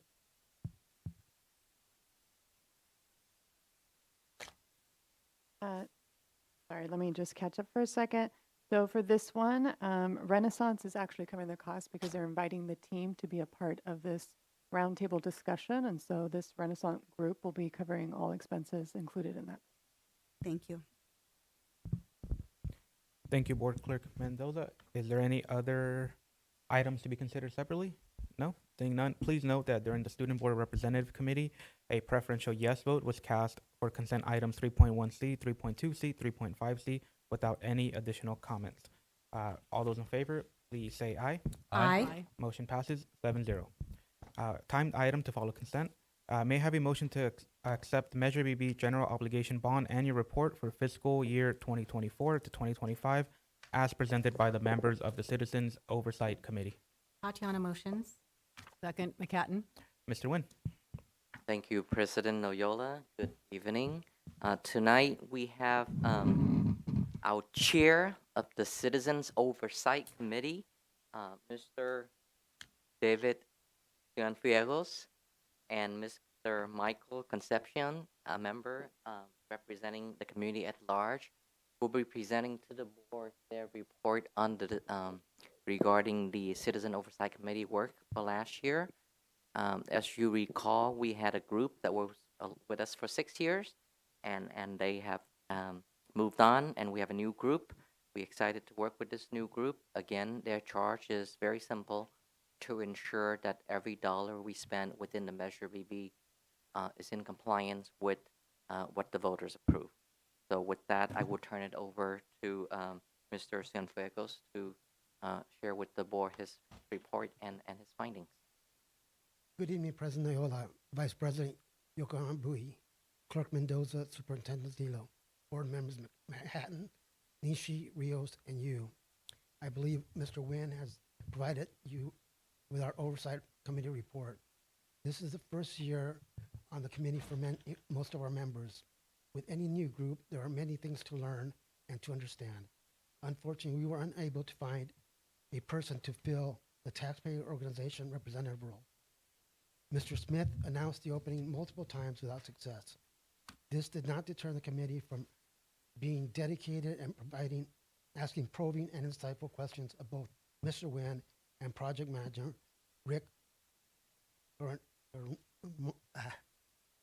Gordon-Rama. During the school year, the work of upgrading our buildings and classrooms has been completed at the high schools and middle schools. The construction phase has started at the elementary schools. Now that the board has decided on which schools will be closing, the committee is in a better position to fulfill its oversight role. Working on converting our buildings and classrooms from a keyed system to a controlled key card access system has started at Artesia High School and will progress to the other schools once this site is completed. Artesia will serve as a template for all the other schools in the district for a controlled access system. Using lessons learned to improve the process as the team goes from site to site allows for a more cost-effective upgrade as the team proceeds. Key card systems should also allow for a more secure environment. I would like to thank my fellow committee members, Juan Alvarado, Michael Concepcion, Donald Swenson, Camille Wallace Flanagan, and my vice chair, Marcus Bedford Sr., for their commitment to their oversight duties. They each brought their critical thinking skills to the task at hand. They asked questions to gain a better understanding of not only the process, but the rationale for the decisions made. Last, I would like to thank Ellis for coordinating meetings and making sure we had all the necessary materials to have a productive oversight meeting. I would like to thank Juan for making sure we understood the rules that apply to our committee and educating us on the bond finance process. He was always open to answer our questions and explain the financials until we understood and felt comfortable with what was presented. He also made himself available to show and explain data which members felt he or she needed. Rick always provided information in a straightforward way, explaining delays and what they had learned that would make each subsequent site more efficient and cost-effective. But last but not least, Scott, who keeps the train on the rails.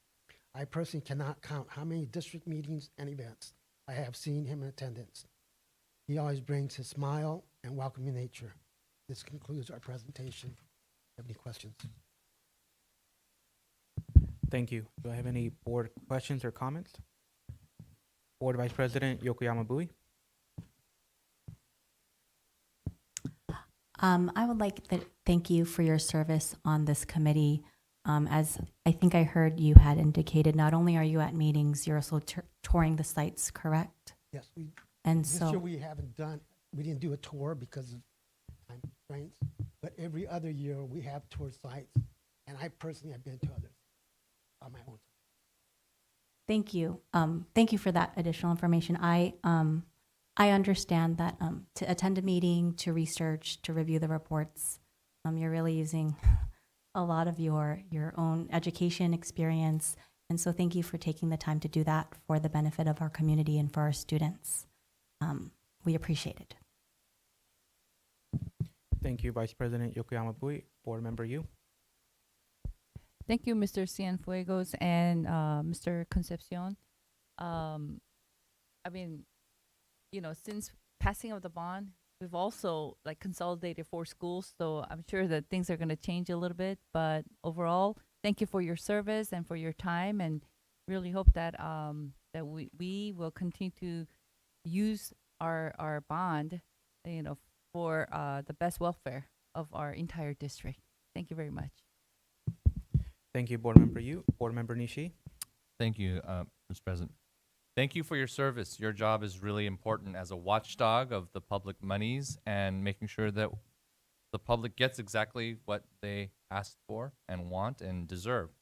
So your job is very critical. It's not a rubber stamp role. It is a role to think critically. And so I thank you for the time that you've spent and the time you're going to be spending pouring through those difficult and detailed reports. Thank you. Thank you, Board Member Nishi. Board Clerk Mendoza. Thank you, Mr. President. I just want to echo my colleagues in saying thank you because you guys volunteered to do this. And I think you guys are in a unique position because as the Oversight Committee, you actually get to see the work that is done. I mean, we see bits and pieces of it, but you guys have seen the overall, the beginning to the middle to the end. And I think that's kind of neat. How do we get, I know we've tried to get someone to be a member that represents the taxpayer organization. How does one do that? I mean, I think we're having a hard time. How does one become a representative of a taxpayer organization? Who can answer that? So in this category, the intent of the legislation is to ensure that we have a member that represents the interests of the taxpayers. So usually a member within this category is a member of a taxpayer organization group like Howard Jarvis.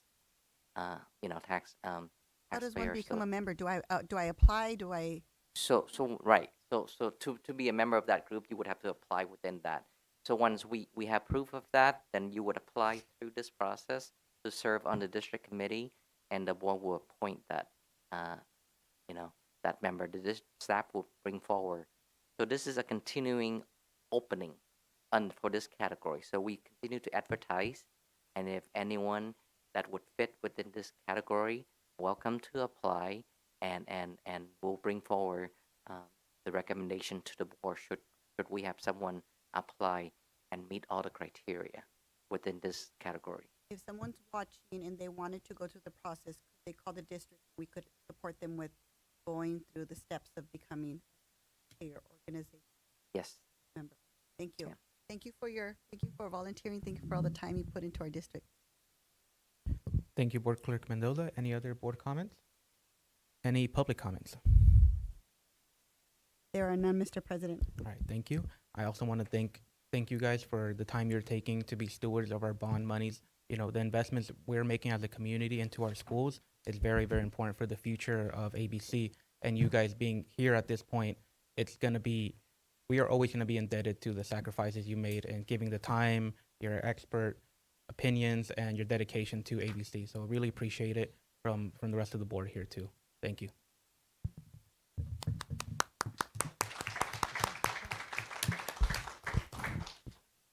All those in favor, please say aye. Aye. Aye. Motion passes 7-0.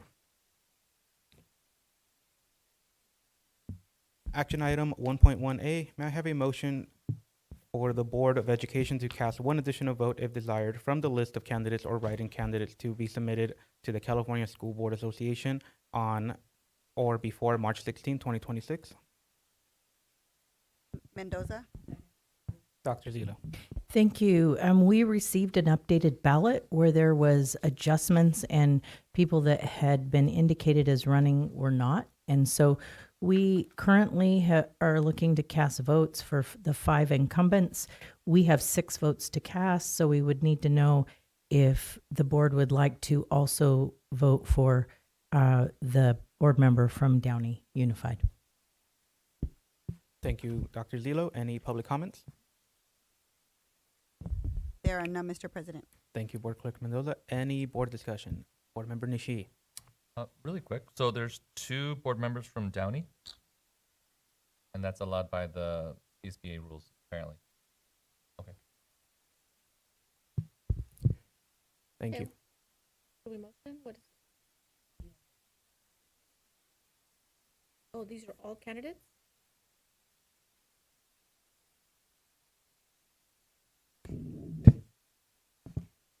You have currently voted for all of the ones that have a star by it. The only one we haven't voted on is Tyrone Conde from Downey. If you would like to add him to the ballot that we will cast for the board, we can. If you would like to not we don't have to. Board Okay. Clerk Mendoza. Yes, Mr. President, I would like to add Tyrone to our list. Thank you. So everybody will get a vote. Thank you. Board Member Dr. Rios. Yeah, I second that. I think I spoke about this before. I appreciate people stepping up and running for this role. It's, you know, what we do, and it's taking on an additional. I know we have a member of our district that serves as a delegate, and I appreciate his service, and so I appreciate this person stepping forward. So I say we put him on the ballot. Okay. Second. Seeing no other board discussion, all those in favor, please say aye. Aye. Aye. Motion passes 7-0. Action item 1.2A, may I have a motion to adopt resolution 25-23 to order the biennial governing board election on Tuesday, November 3rd, 2026. Second, Tatiana. Dr. Zilo. Thank you. We are doing this work in preparation for an election that will happen in November. And so trying to establish all of the proper paperwork with the county for the election. Thank you, Dr. Zilo. Any public comments? There are none, Mr. President. Thank you, Board Clerk Mendoza. Any board comments? Is there a option that you guys would prefer? Okay. Seeing none, all those in favor, please say aye. Aye. Aye. Motion passes 7-0. Action item 1.38, may I have a motion to approve option 1 requiring the Board of Education election candidates to pay their cost for statements in advance and establish a statement limit to 200 words. Second, Mendoza. Dr. Zilo. Thank you. We're bringing forward, you will see what the options are. Our recommendation is option 1, and traditionally as a district, we have limited it to 200 words. Thank you, Dr. Zilo. Any public comments? There are none, Mr. President. Any board discussion? Seeing none, all those in favor, please say aye.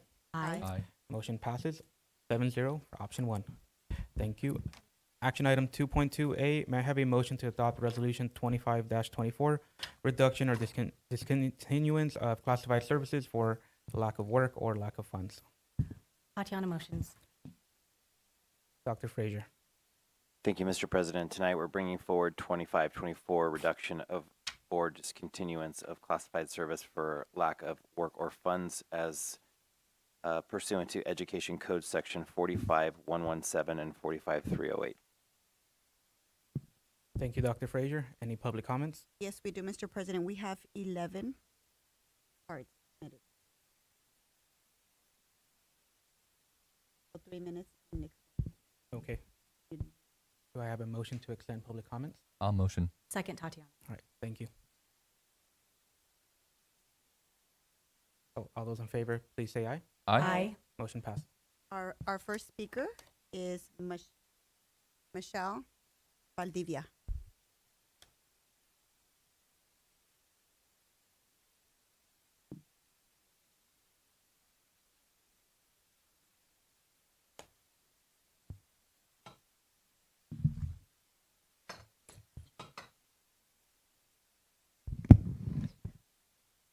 Good evening.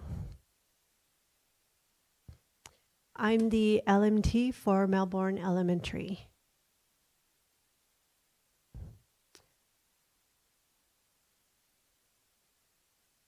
I'd like to thank you for the opportunity to speak tonight. I want to share a simple concern about the proposed reduction in library staffing. My focus is not on titles or positions. My focus is on student access to books and learning resources. Research across education consistently shows something very clear. Students read more when they have access to books, and the place where many students get that access is in the school library. Stephen Creshawn, one of the most widely cited literacy researchers, found that access to books is one of the strongest predictors of reading development. In other words, the more easily students can get books into their hands, the more they read, and the stronger their literacy becomes.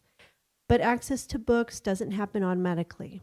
Libraries function because trained staff keep them open, organized, and accessible to students throughout the school day. Classified library staff are the people who make that possible.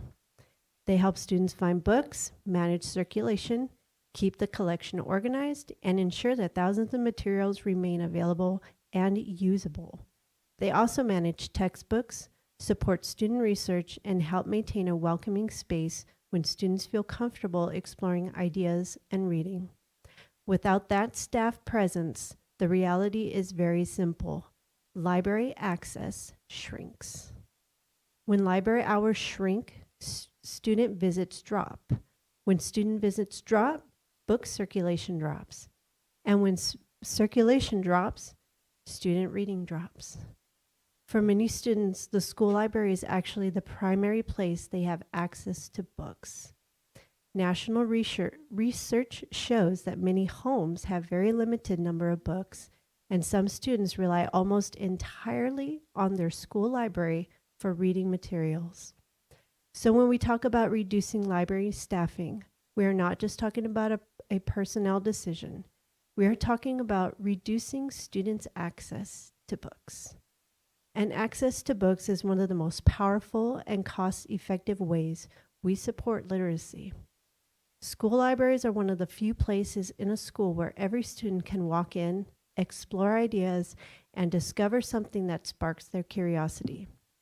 That kind of access matters for strong readers, reluctant readers, and students who are still discovering that reading can belong to them. I respectfully ask the board to consider the partial impact of reducing library staffing.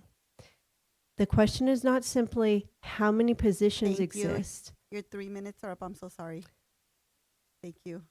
They're up? Yeah, because we have so Okay. many cards, we had to limit it to 3 minutes. Okay. Thank you. Next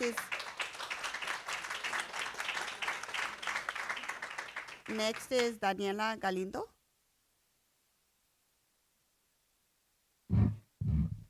Ready?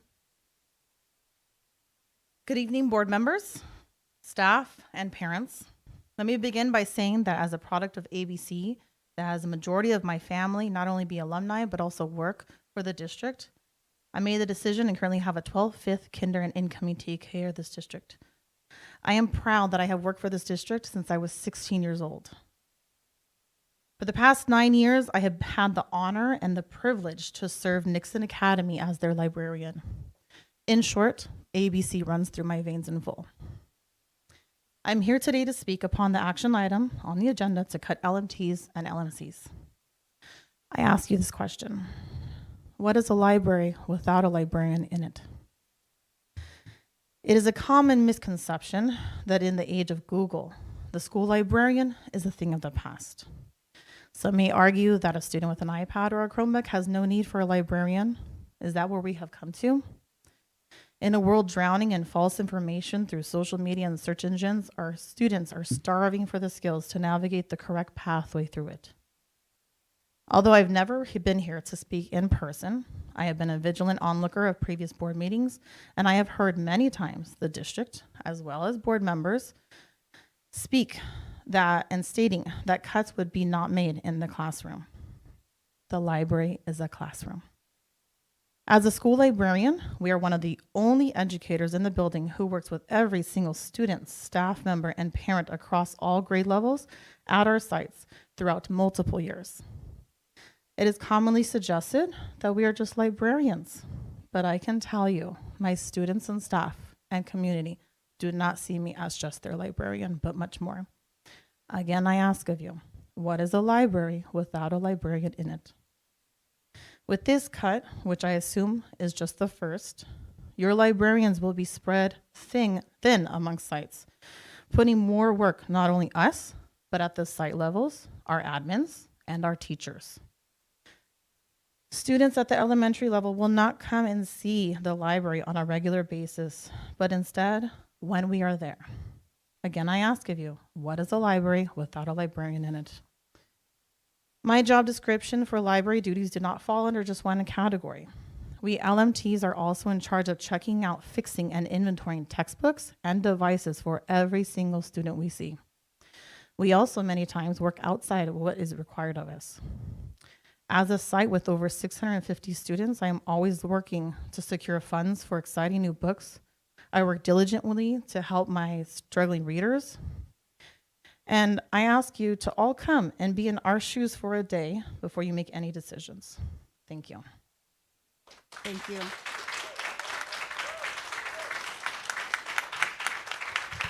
Our next speaker is Laura Arvizu.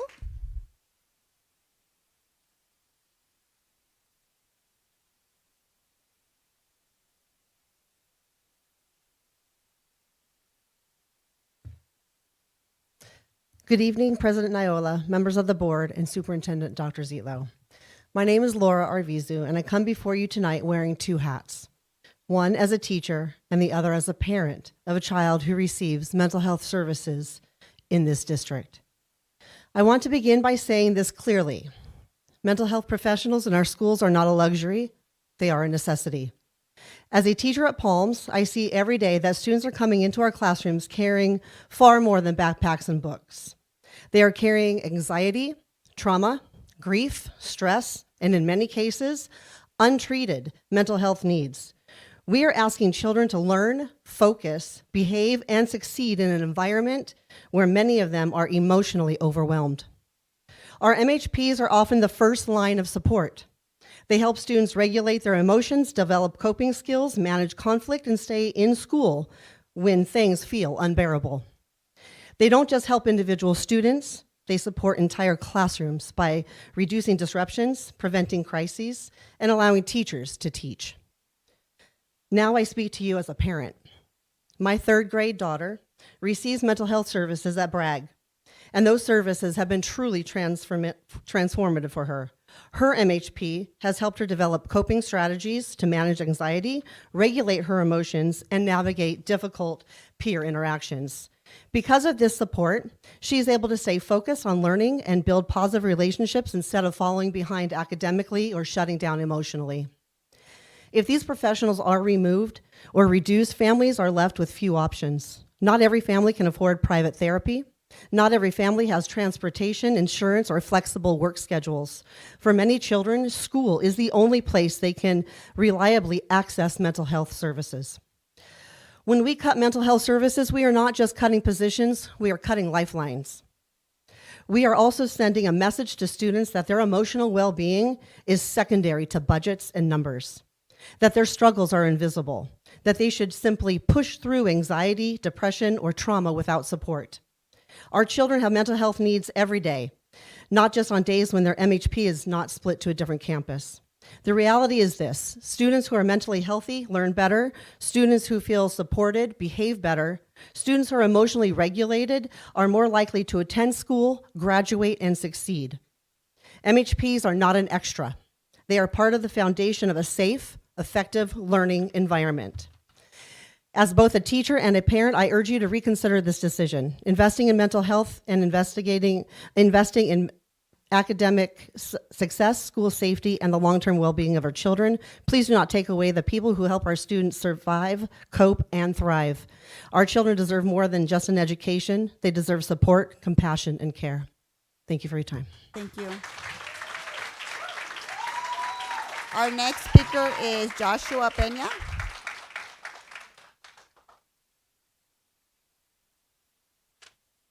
Good evening. My name is Joshua Peña. I'm a mental health professional here within the district, and I'm representing the mental health professionals. I'm going to cut down my speech a little so I'm within the time frame. But today I just wanted to talk about the impact that reducing us over the next few years with all the changes that are happening within the district. Our role is unique. We do many things at the school site, but one of them is we greet new students who are here at our school, whether it's they're new to the district, whether they train mid school year, we are there to help them out. We're welcoming them in. We're assessing to see what their needs are. For our typical students, they're within about a check-in once a week for 3 to 4 weeks is what helps them to transition and assimilate into a new school environment. Over the next 2 years, we're looking to move over 1,000 students with the foreclosures of elementary schools.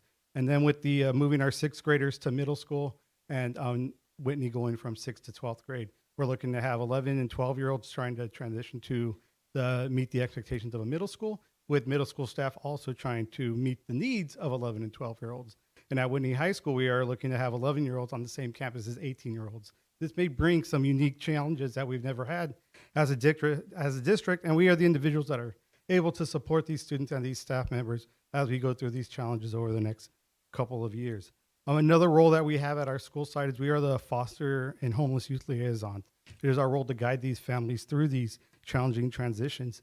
And so in addition to helping these students feel assimilated to campus, we are reaching out to community members to get necessary documents to help them get registered into the school, connecting them with necessary resources that they're going to need to help them not have to worry about if they're going to have clothing, if they're going to have food on the table. We're able to support them that way so then when they are at school, they feel safe and they're able to learn and they don't have to worry about the worries that are outside of school. Excuse me. And lastly, the one last thing that I want to touch on today is a little bit of data, and I don't think you can put a price tag on this. And so from the period of the beginning of the school year until January 21st, we ran data on some of the work that we did. And the one that I want to focus on is we, as a collective, we conducted 189 risk assessments for self-harm or suicide ideation. As a mental health professional, our field of study makes us the expert at the school sites to conduct these assessments. We're able to assess the students and determine what's the best way to support them, whether it's in school at the school site with resources from the district or putting them out to the community to get those resources. If we are reduced, the plan is to reduce the mental health professionals having us split sites or change our hours to cover after school program, that access to us is going to be limited and restricted. Students aren't going to have a mental health professional that they could talk to or an expert that's going to be able to chat with them about these serious concerns that they might have with self-harm or suicide ideation. And before I finish up, I do have some of my colleagues here and I want to give them a shout out. If they could stand up, they're here with us, supporting us. A lot of us started as interns in this district and we decided to stay. So we came here as interns, as graduate level interns, and we bought into the ABC way of life, the mission, and we decided to stay here. And many of us want to continue to be here. And we have many at home that are watching, but they have young kids, so they couldn't be here today. Thank you. But thank you guys for your time, and I greatly appreciate it. Thank you. Our next speaker is Daisy Mayer.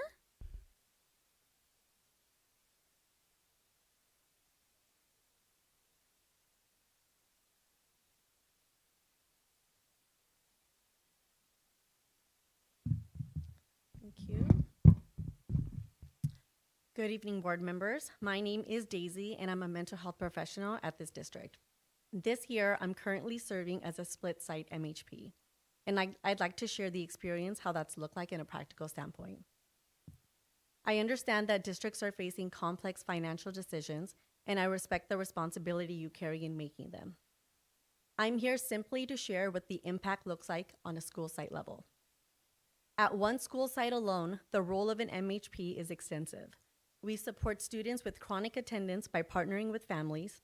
We provide individual counseling for students experiencing anxiety, depression, trauma, and behavioral challenges. We facilitate small groups focused on coping skills and emotional regulation.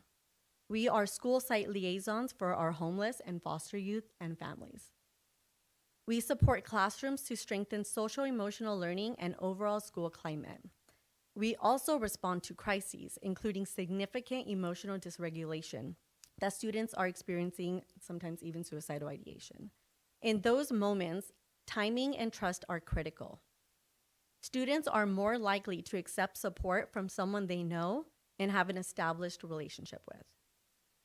From personal experience this year, I can say that while we work hard to meet student needs, the level of support does become more limited when one person is responsible for multiple sites.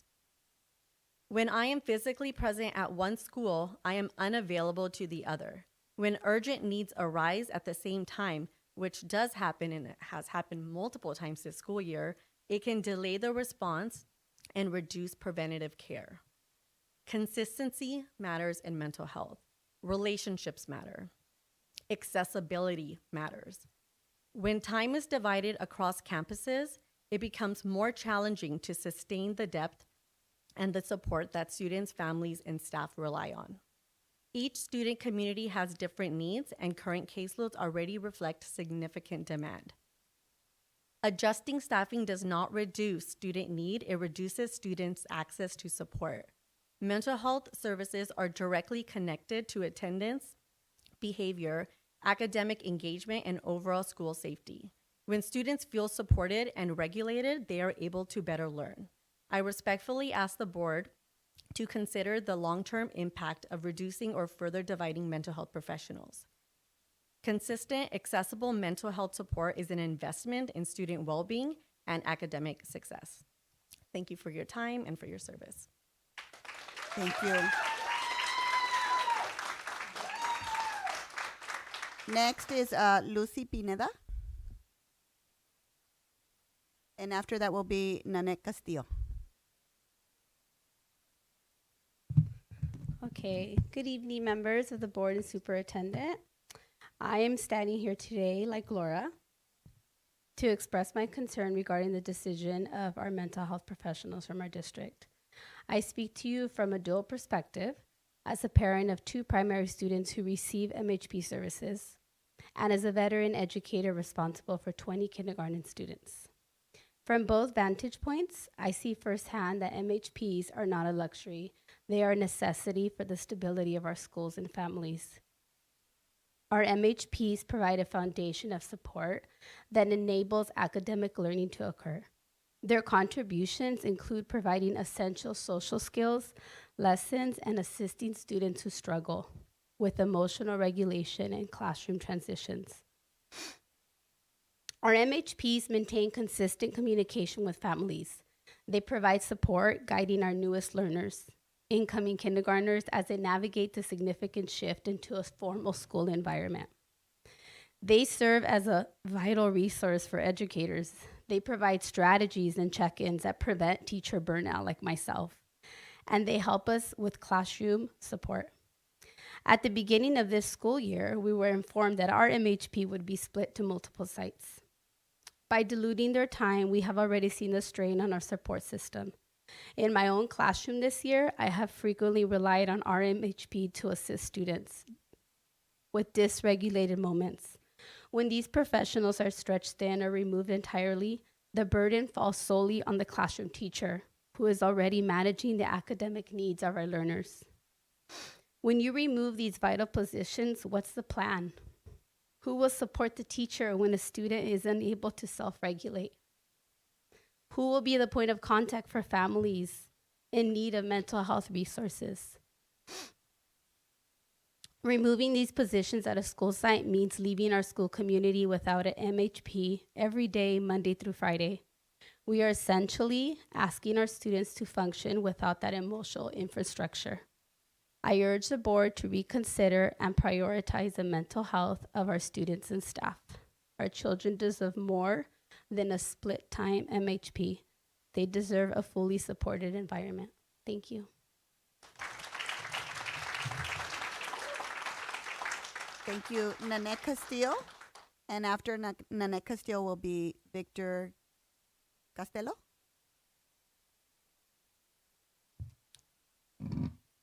Good evening, Dr. Zietlow and board members. I'm writing to express my deep concern regarding the proposed elimination of school librarian positions. Libraries play an essential role in the academic success and personal growth of students from elementary school through high school. Removing these positions will have lasting effects on our student, staff, and school communities. A school library is far more than a room filled with books. It's a place where students discover creativity, imagination, and curiosity. Libraries provide students with opportunities to explore new ideas, develop critical thinking skills, and build a long life love of reading. For many students, the library is where their reading journey truly begins. It helps straighten their literacy skills, supports classroom learning, and provides a foundation for academic success. Without access to well-supported library programs and trained librarians, students may miss out on the experiences that foster imagination, exploration, and a passion for learning. Librarians do much more than manage books. They guide students in selecting reading materials that match their interests and reading levels, support teachers with instructional resources, and help students develop research and information literacy skills. Librarians also create welcoming spaces where students feel encouraged to learn, explore, grow, and feel comfortable in safe spaces where they may not feel safe in other spaces on campus, and give some students extra support who may need support throughout the day. In addition to supporting literacy and learning, librarians perform many essential responsibilities that help schools function smoothly. Librarians often manage and issue student devices such as Chromebooks and oversee textbook distribution. They assist students with technology issues, troubleshooting device problems, and coordinate repairs when devices are damaged. When a new student enrolls, librarians ensure that student receives the necessary materials and technologies to participate in the class right away on their first day of school. If librarian positions are eliminated, these responsibilities will have to fall on other staff members who are already full with their workloads. Without a librarian, each day it raises important questions on who will take care of all of these tasks. There are also concerns about the school closures and students coming to other sites. And my school is one of those sites that will be receiving students from Aloha. So they're already going to be in a transition of moving, as well as our school being under remodernization. And for them to have to come and deal with all of that, as well as not having a full-time librarian, will just put extra stress on the students and uncertainty with our families as well. I respectfully ask that the board and district leadership to carefully reconsider the decision to eliminate librarian positions and to recognize the essential role librarians and librarians play supporting our students and teachers and school communities. Thank you. Thank you. Victor Costello. And after Victor Costello, we'll have Sarah Huerta.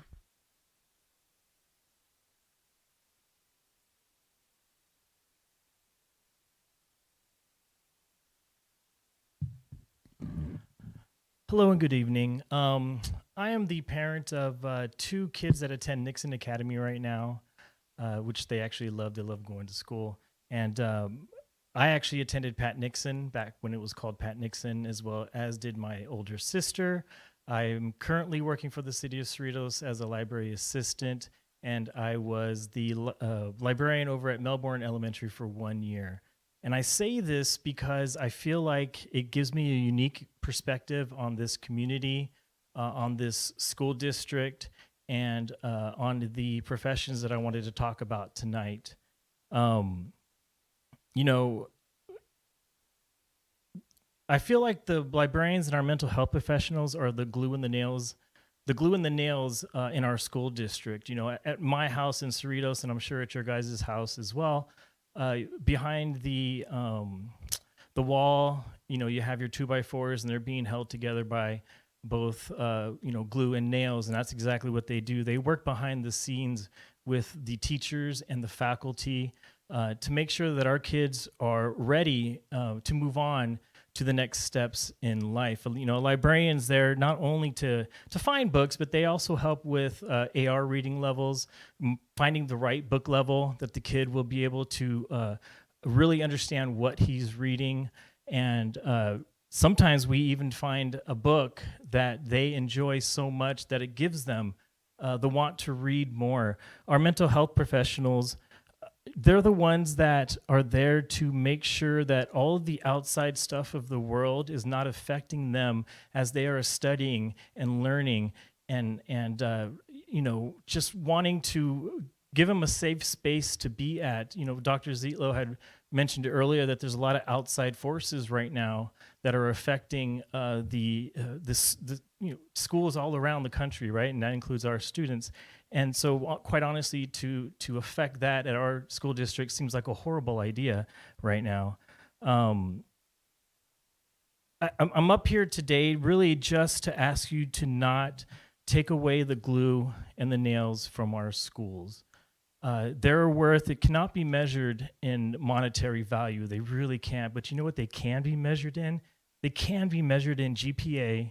They can be measured in reading levels, and they can be measured in happiness. And that's exactly what they bring to us today. And before I leave, I do want to leave with a quick personal story. My son, a couple of years ago, had a couple of issues that he had to work through. And Miss Stephanie actually helped him with that. And today he's one of the top kids in his class. Every week that the kids go to school, I ask them, what was one of your favorite parts of school? And without a doubt, every week it's going to be going to the library. So please don't take away our nails and our glue. Thank you. Sarah Huerta. And after Sarah Huerta, we'll have Adriana Rodriguez. Good afternoon, board. My name is Sarah Huerta. I'm a parent at Aloha Elementary and Gar High School. I shouldn't say I came. My students came to Aloha out of LAUSD. I had to transfer my son from LAUSD to ABC after a very traumatic situation. And Mr. B was the first person, actually first and second person to help him. Miss Almeida also helped his transition into Aloha. And if it wasn't for their help, I would not be able to get my son out of bed in the morning because he would cry because I pulled him out of what he knew since preschool to the beginning of 5th grade. I moved him to Aloha in the middle of 5th grade. And if it wasn't for the support that he had from Mr. B and Miss Almeida, I don't know what I would have done. I would have still been struggling with him every single day to get him out and get him to school. And if you take away this support, I don't know what these kids are going to do once you close their school. 2 years ago, I commented that if you close these schools, how are you going to support them? I said, mental health is a big issue and you need to make sure that you have enough support. If you take away this, it's just going to be another thing you're going to tack onto the list that you have taken away from them. When you started first talking about consolidating schools, you said, we will provide transportation. That's not going to happen no more. You said you weren't going to be eliminating full-time positions. Here we are talking about not eliminating positions. When does it stop? When do you stop taking away from our children? Because this is ridiculous. I don't find it reasonable that you guys voted for yourselves to give yourself increases for your stipend. There's no checks and balances. You guys should not be voting for yourself to give yourself increases. Just like you always have a committee to decide other things for you, you guys should have had a committee to vote for your stipend. But here we are having to argue about not taking away essential needs from these kids. Because if you take away the mental health services and when you close these schools, it's gonna be chaos, because you're not gonna have that person that's essential to get these kids out of their cars in the morning that are really struggling. I still see it. We're in March and we still have students that struggle in the mornings, and luckily Mr. B is out there to help the parent, help the student to get them to school and be able to try to function for the day. And if you take this away, I don't know what your solution is going to be for that.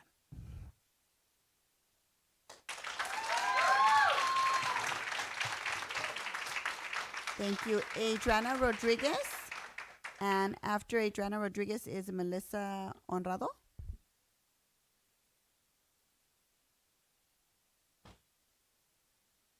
Hello, board members. My name is Adriana Rodriguez, and I am the CLM for Cerritos High School.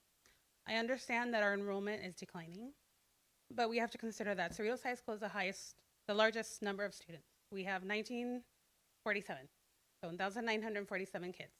There are 2 CLMs, or 2 librarians at that site. Currently, my LMT is out on medical leave. I am there by myself with a sub. My sub can't do a lot of the stuff that I have there. I am doing the job of 2 people right now. I am servicing 1,900 kids all by myself, basically. And you want to cut 1 extra person there? How are we going to provide for our kids? We can't do this. We need to think about all of our students. We're here to help them, not to help ourselves, them. You can't cut us. We need to be there. Thank you.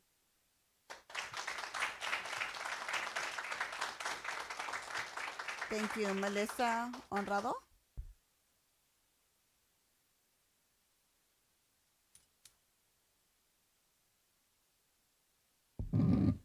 Hi, My name is Melissa Honrado, and I'm come here as a parent. First of all, I'd like to express my gratitude for the weight of all these impossible decisions that you have to make with our budget. I understand. I don't know how to choose, but for today, I'm here to let you know my perspective as a single mother.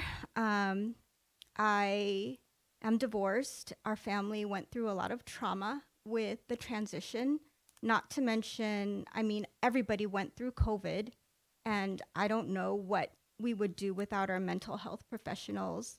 Then on top of my divorce and with the changes between my family and the dynamics, there have been multiple occasions where I've had to text Miss Tiffany, one of our mental health providers at Juarez Elementary, about my sons. Even this Friday, I can't be there for an award that my son is, going to receive. And he hasn't always had these awards. It's because of the support from the mental health professionals at school. Also, has other people have spoken to, like the depression, the grief that they need to go through, self-harm even. I can't even begin to imagine what our youth would be going through by themselves, feeling isolated without a professional there.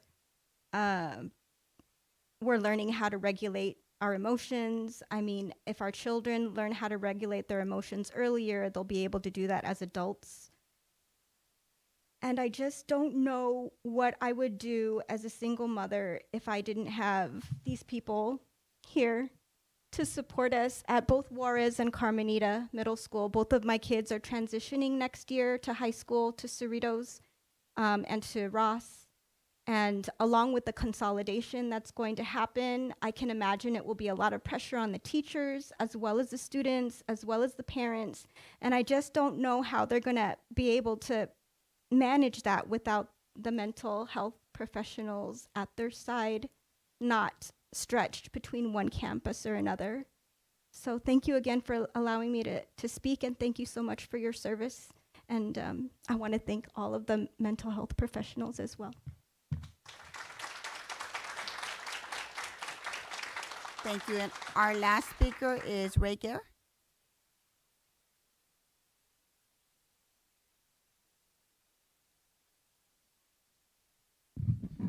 Good evening, Board. Ray Gare, President of the ABC Federation of Teachers.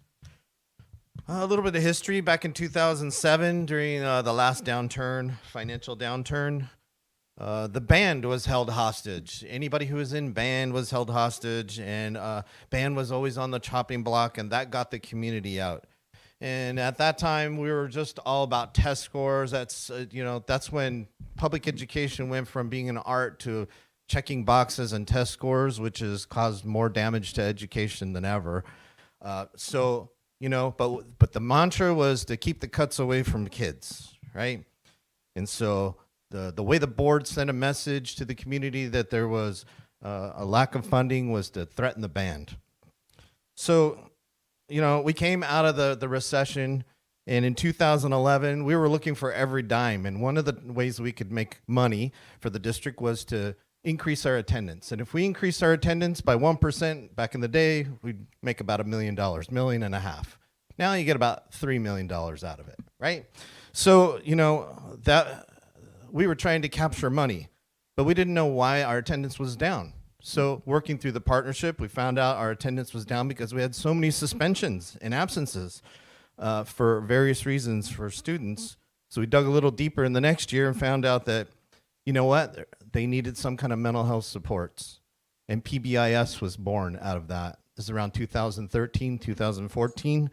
And finally, when the LCAP came along, we actually dedicated money for mental health. They were the foundation of how we were going to stabilize our classrooms because they were going out of control at the time. And it was becoming a fire. So, MHPs need to be there when there's change. And, we're suffering collective trauma at the moment. And when these kids start moving around from different schools, and we start moving sixth graders into middle school, we're going to need MHPs, we're going to need counselors, we're going to need a lot of support for teachers and students. Librarians, so it does impact kids in the classroom too, because teachers use that for planning time. They work with the librarians, and I don't understand a school district that, we're all about school, but we're going to cut access to books and imagination. That makes no sense. But in this upside down world where, we start wars the way we do, it makes sense. So last thing I'll say is, we had 10 pages of consultants, and we have so much money going out to consultants and for paying them for all the things that we don't do right, and yet we don't have money for the things that we do right. Thank you. There are no more speakers, Mr. President. Thank you, Board Clerk Mendoza. For discussion.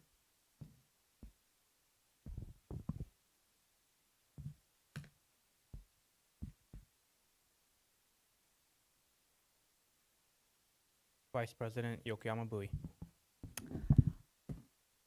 I do want to thank you all for coming and speaking and showing support for your communities, your colleagues.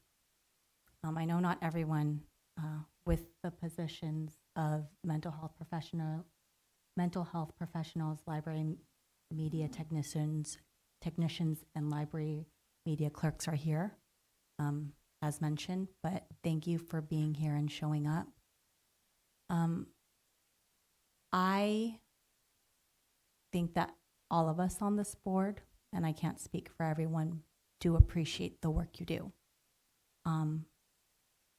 I can speak from experience. The MHP at my kids' school fills many jobs, and they do a lot of work that obviously we don't see because they're with students or helping a teacher.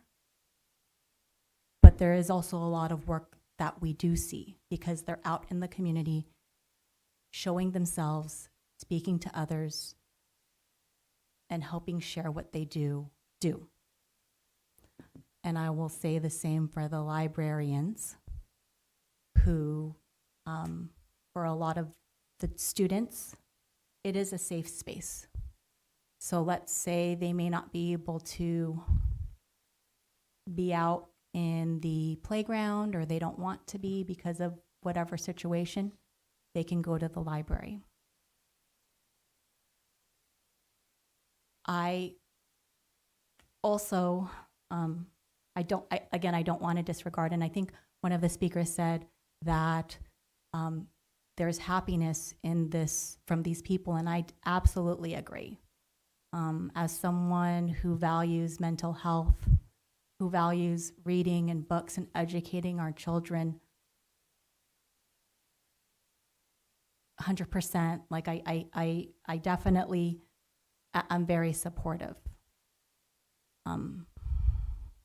Where there is a challenge is if we were to give a whole pie chart into what the board has to consider. And I think there have been various, budget study sessions related to declining enrollment, AB 218. I think what the public, in terms of what's not shared in closed session, what we're able to discuss here, is substantial, and it's heavy, and the board does bear the burden of, and I would say the district, the staff, the cabinet, of weighing those things. My understanding is, and I think many of you mentioned this, I'm sure there was some discussion. My understanding is we're not leaving sites without an MHP or a library tech. Time will be split, which also I'm not entirely happy with. I do know with our nurses, I'll be at my kid's school and a kid will be in the office and a secretary has to go help them because the nurse isn't there that day. And personally for me, I understand that and I see that, and I want our schools to be better about sharing those responsibilities, making sure that if someone isn't, a library tech isn't available that day, we have someone fill in. So again, I'm so sorry, I'm not able to respond, but what I am thinking in my head is this doesn't come lightly. This is very difficult, especially the comment shared by Mr. Gare. So I do want to thank you all for being here again. And yes, thank you.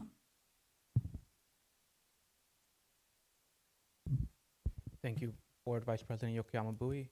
Board Member Yu. Thank you, President Noyola.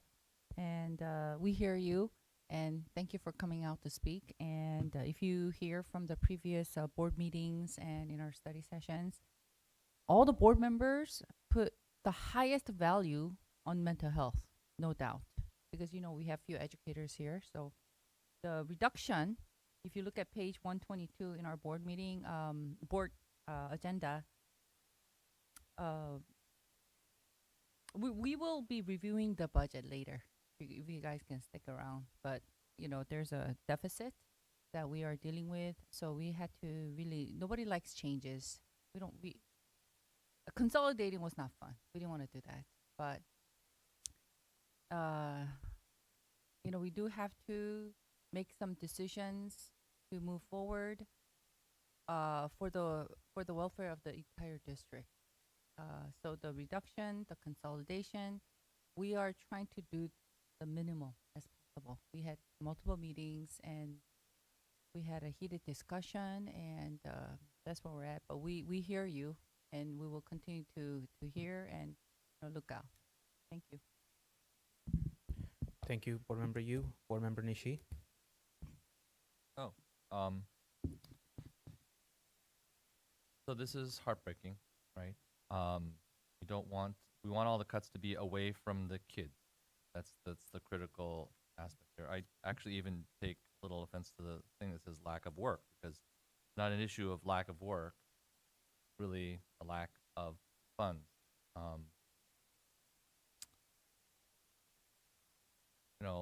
This is pursuant to the law that we provide a notice on March 15th rather than today's March 10th. And so this particular number here is the maximum of what would be able to do. The hope is that there will be some retirements in other areas of other people, and so therefore we wouldn't actually have to make any of these particular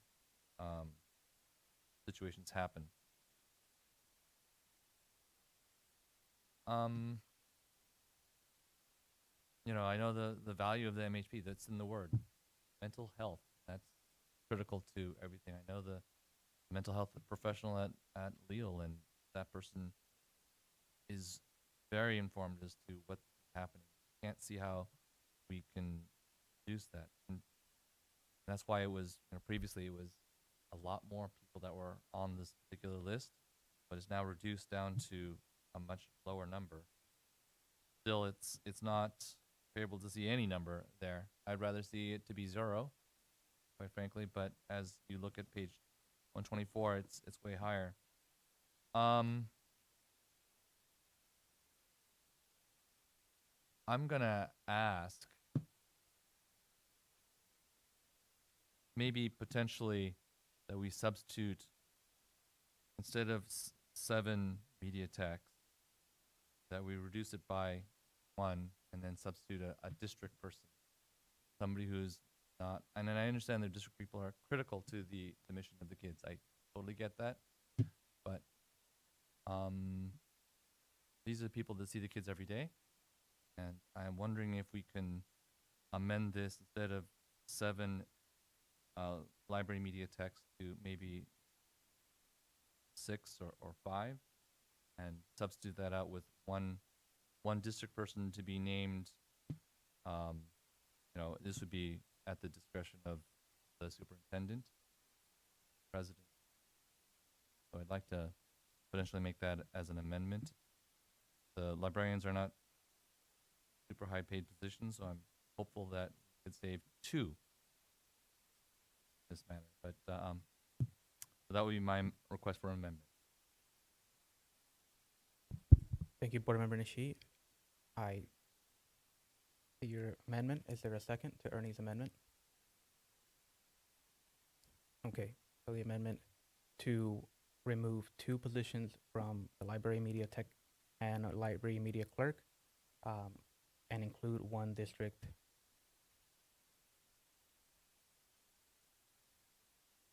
Yes, to take 2 off of the list here and substitute for a district person. That's at all possible. Either or in the discretion of the superintendent. Thank to you. what we can afford, basically. Thank you for clarifying. Is there any discussion on the amendment? Okay, seeing none, we will vote now on the amendment that Ernie motioned and Dr. Board Clerk Mendoza made. Roll call, please. Mrs. McCatton?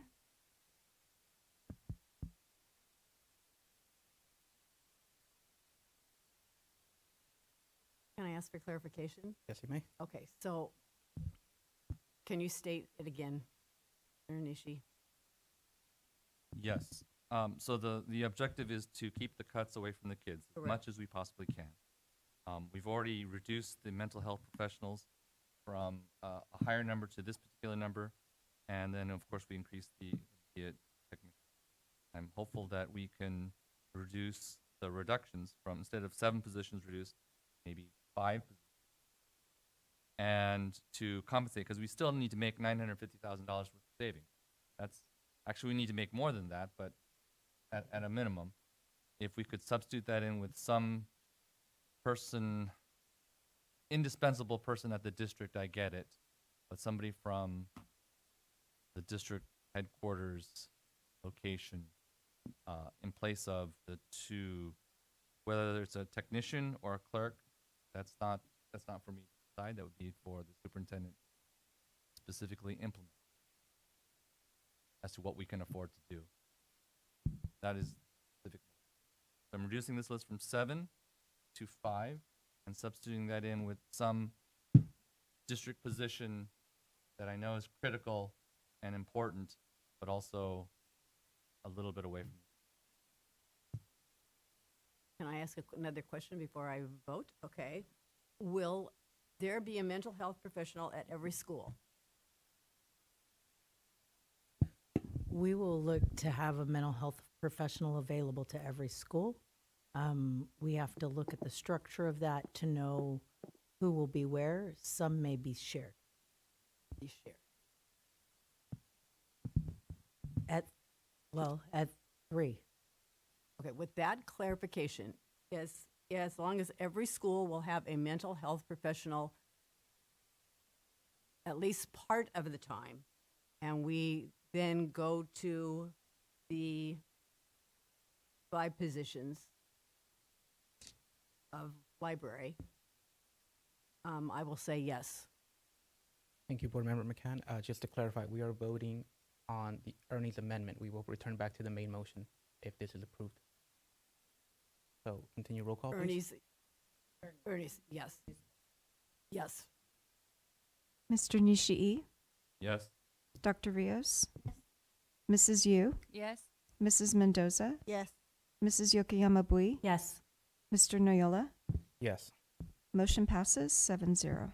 Okay. So now we will return back to the main motion with Ernie's amendment. Board Member Nishii's amendment. Thank you. Following the discussion, is there any other discussion on the motion now with the amendment?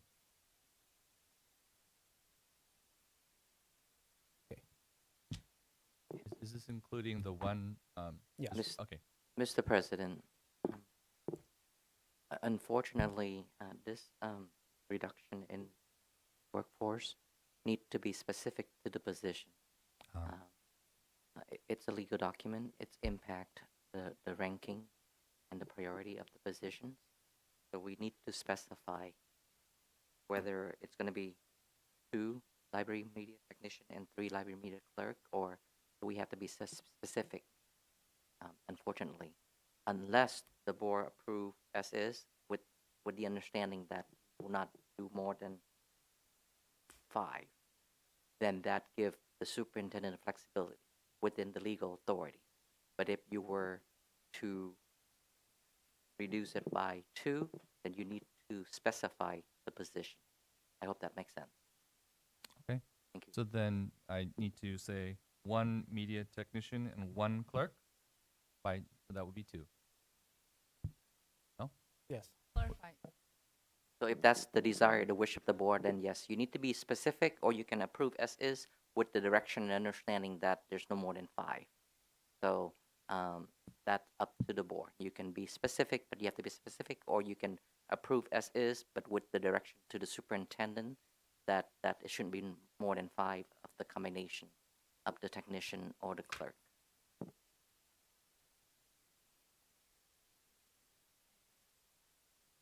So we can say no more than 5. That would be acceptable. You have to approve the item as is, right? And then you can give direction to the superintendent. If not, the amendment have to be specific to the position. It Right. can't be just 2. Okay, so then Either I should or. say, if I want to be specific, I would say 1 technician and 1 clerk. That is correct. You may do that.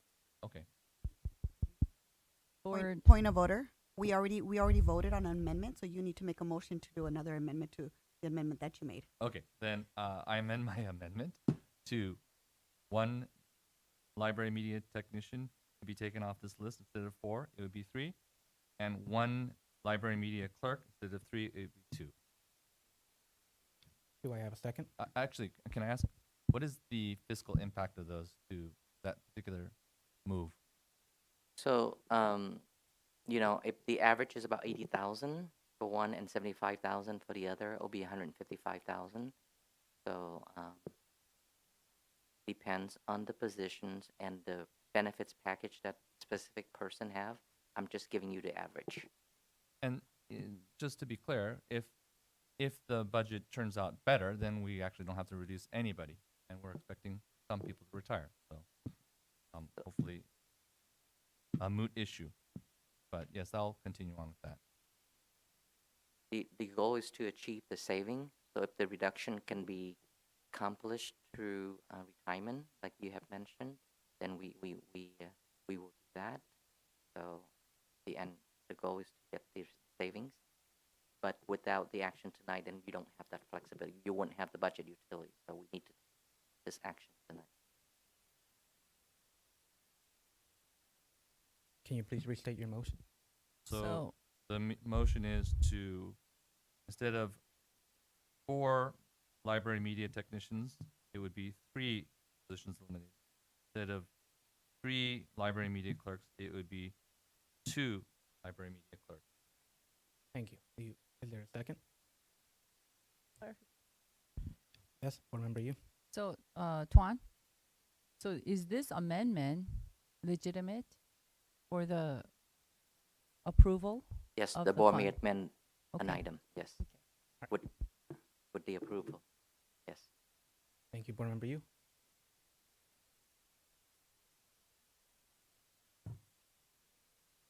Board Clerk Mendoza seconds. Roll call vote, please. Or prior to that, any other discussion on Ernie's amendment? No? Roll Thank call. you. So again, I'm going to ask the same question I did before on the mental health professional. If you eliminate those positions, will there still be some form of library clerk or media clerk at every school? Yes, we will have services to our students at all of our schools. It will have to be structured differently, but there will have services. Because At I every feel school. like with the closing of schools and moving kids to other schools and all the things that I know that library clerks and media health professionals do, I want to make sure that those services are there at every school. Absolutely. Roll call vote, please. Mrs. McCatton, Yes. Mr. Nishii, Yes. Dr. Rios, Mrs. Yu, Yes. Mrs. Mendoza, Yes. Mrs. Yokoyama Bui, Yes. Mr. Noyola. Yes. Motion passes 7-0. Thank you. So now we will return to the main motion with the amendment of 3 library media technicians and 2 library media clerks. Board Member Yu, do you have further discussion? Is there any other discussion? I do also have a clarifying question, Dr. Wheatlow. So with what Ms. McCatton, Board Member McCatton has brought up, ensuring that we have a tech and a clerk at all sites, there was something that I've witnessed and I observed when I do my school sites where there are children who are in the library, not necessarily during their class time, but during a recess time or a lunch. Do we know how we can prevent that from changing at the sites where they will have a split tech or a clerk? So it depends on the site. Each site does something differently. And so as we reconfigure that, we will work with principals to reconfigure how they're providing support and helping their students. It just really depends on the school and the site on what they do. In this case, it leaves 2 of our high schools with 2 people in their libraries, and then it just reduces 3 at the elementary. So we'll have splits there.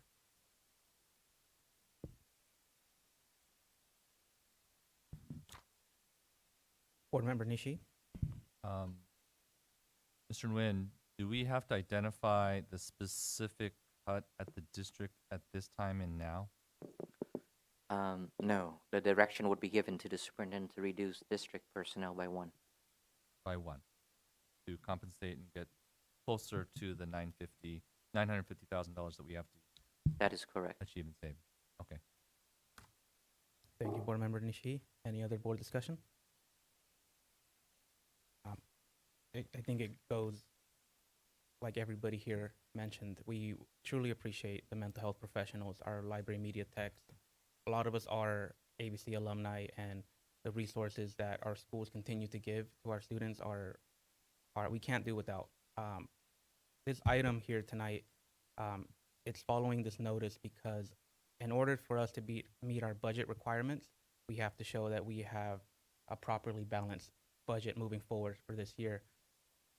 Our hope here at the board is that we don't have to lay off anybody. We're hoping that we do have enough people retiring and we are able to find additional savings in other ways. There's comments made today that maybe we haven't looked elsewhere. So as the board president, I will continue to work with staff here to find those savings so that we avoid every single layoff that we can possible. So I thank you guys for all the work, all the dedication. The choice tonight is not easy, but it is a reminder that we have to do more to try to meet the needs of our students. So thank you guys for being here tonight. With that, we will do a roll call vote. Mrs. McCatton? Yes. Mr. Nishii? Yes. Dr. Rios? Yes. Mrs. Yu? Yes. Mrs. Mendoza? No. Mrs. Yokoyama Bui? Yes. Mr. Noyola? Yes. Motion passes 6-1. Thank you.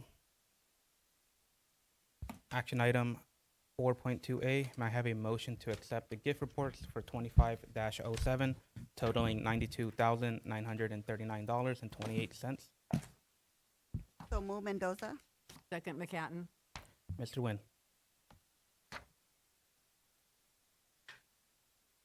Thank you, President Noyola. We are grateful to present to the board the gift report for this month, totaling $92,939, donations from community members and families.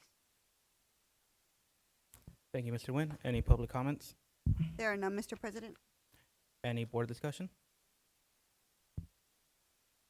Board Clerk Mendoza? Thank you, Mr. President. Again, like usual, when this comes up on an action item, I just want to thank our community for always supporting our students. They go above and beyond, helping our students with field trips.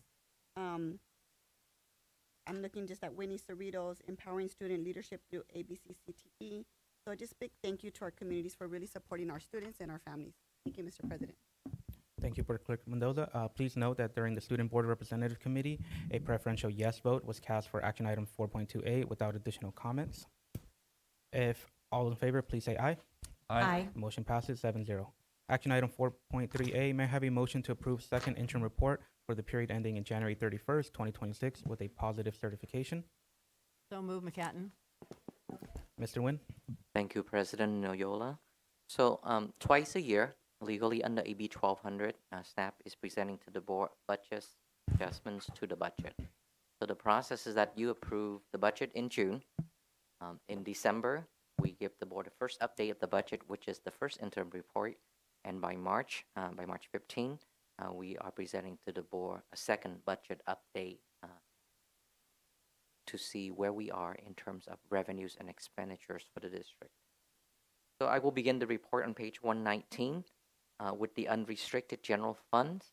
The revenues on track. We have to make minor adjustments to in the amount of 241,000 on page 119 there. Under services and operating expenses to reflect the increase in insurance costs. On the restricted general fund on page 120, we are making an adjustment of $902,000 again in the services and operating expenses to reflect additional needs in terms of student support regarding behavioral, speech, and occupational therapy. So mainly the budget for behavioral intervention, behavioral support, and speech have increased since the board passed the first interim report. So that come out of the restricted fund. Another point I want to note is that on page 119 again, your deficit or your structure deficit is 1.6 million on the unrestricted funds, which the board need to address, and that's part of the action that you took earlier. On page 120, though, we are continuing to spend down the restricted funds to the tune of about $15 million per year. So once these funds are exhausted, there will be programs and personnel related to these restricted programs that will also be released. Mainly the Learning Recovery Block Grant that we were given as a part of the COVID area where we need to support our students with learning recovery. So that's where we are. But overall, with the recommendation tonight that we are still able, as of today, to meet the obligations, all financial obligations for the current year and the next 2 years. There's one point I want to make is that this is before any compensation adjustments that the board may consider, right? As you fully aware, last year in the year 24-25, we did not make any adjustments to employees' compensation. And the current year, 25-26, is March. The year is 3/4 over. We have not done anything so far. So it's almost 2 years that we have asked our employees to work with compensation adjustments. So it is a point that for us, we are fully aware of it in order to, like we have mentioned, to retain and attract the highest quality employees. So, however, with that would put pressure onto the budget. We would need to work within our budget to able to achieve that. But as of tonight, in your second interim report, I want to share that district is able to certify that we have the financial resources to meet all obligations in the current year and for the next 2 years. That's the end of my report, Mr. President. Thank you, Mr. Nguyen. Any public comments? There are none, Mr. President. Thank you, Board Clerk Mendoza. Board Member Rios? A couple of questions. One of them is, how much money did we get from the Learning and Recovery Grant? So the Learning Recovery Grant, initially, it was about $15 million. This year, we are receiving an additional $1 million. And next year, in the governor's budget proposal, about another $2 million. So $18 million or so total for the Learning Recovery Block Grant. And we have until 27, 28 to spend out all the money. Okay. The reason I ask about this is because, you know, it's like learning recovery. And we've been talking about have we used this money in a way that genuinely and recovered the learning loss that happened as a result of COVID. And I know that we've gotten a lot of reports about all of the improvements that we've made. But again, it goes back to like this money's gone now. And, you know, it's been 6 years, I think, this week since the pandemic happened. And we got a lot of money to support those struggling students. And I guess, you know, the question that I want to leave us all with is, did we? Thank you.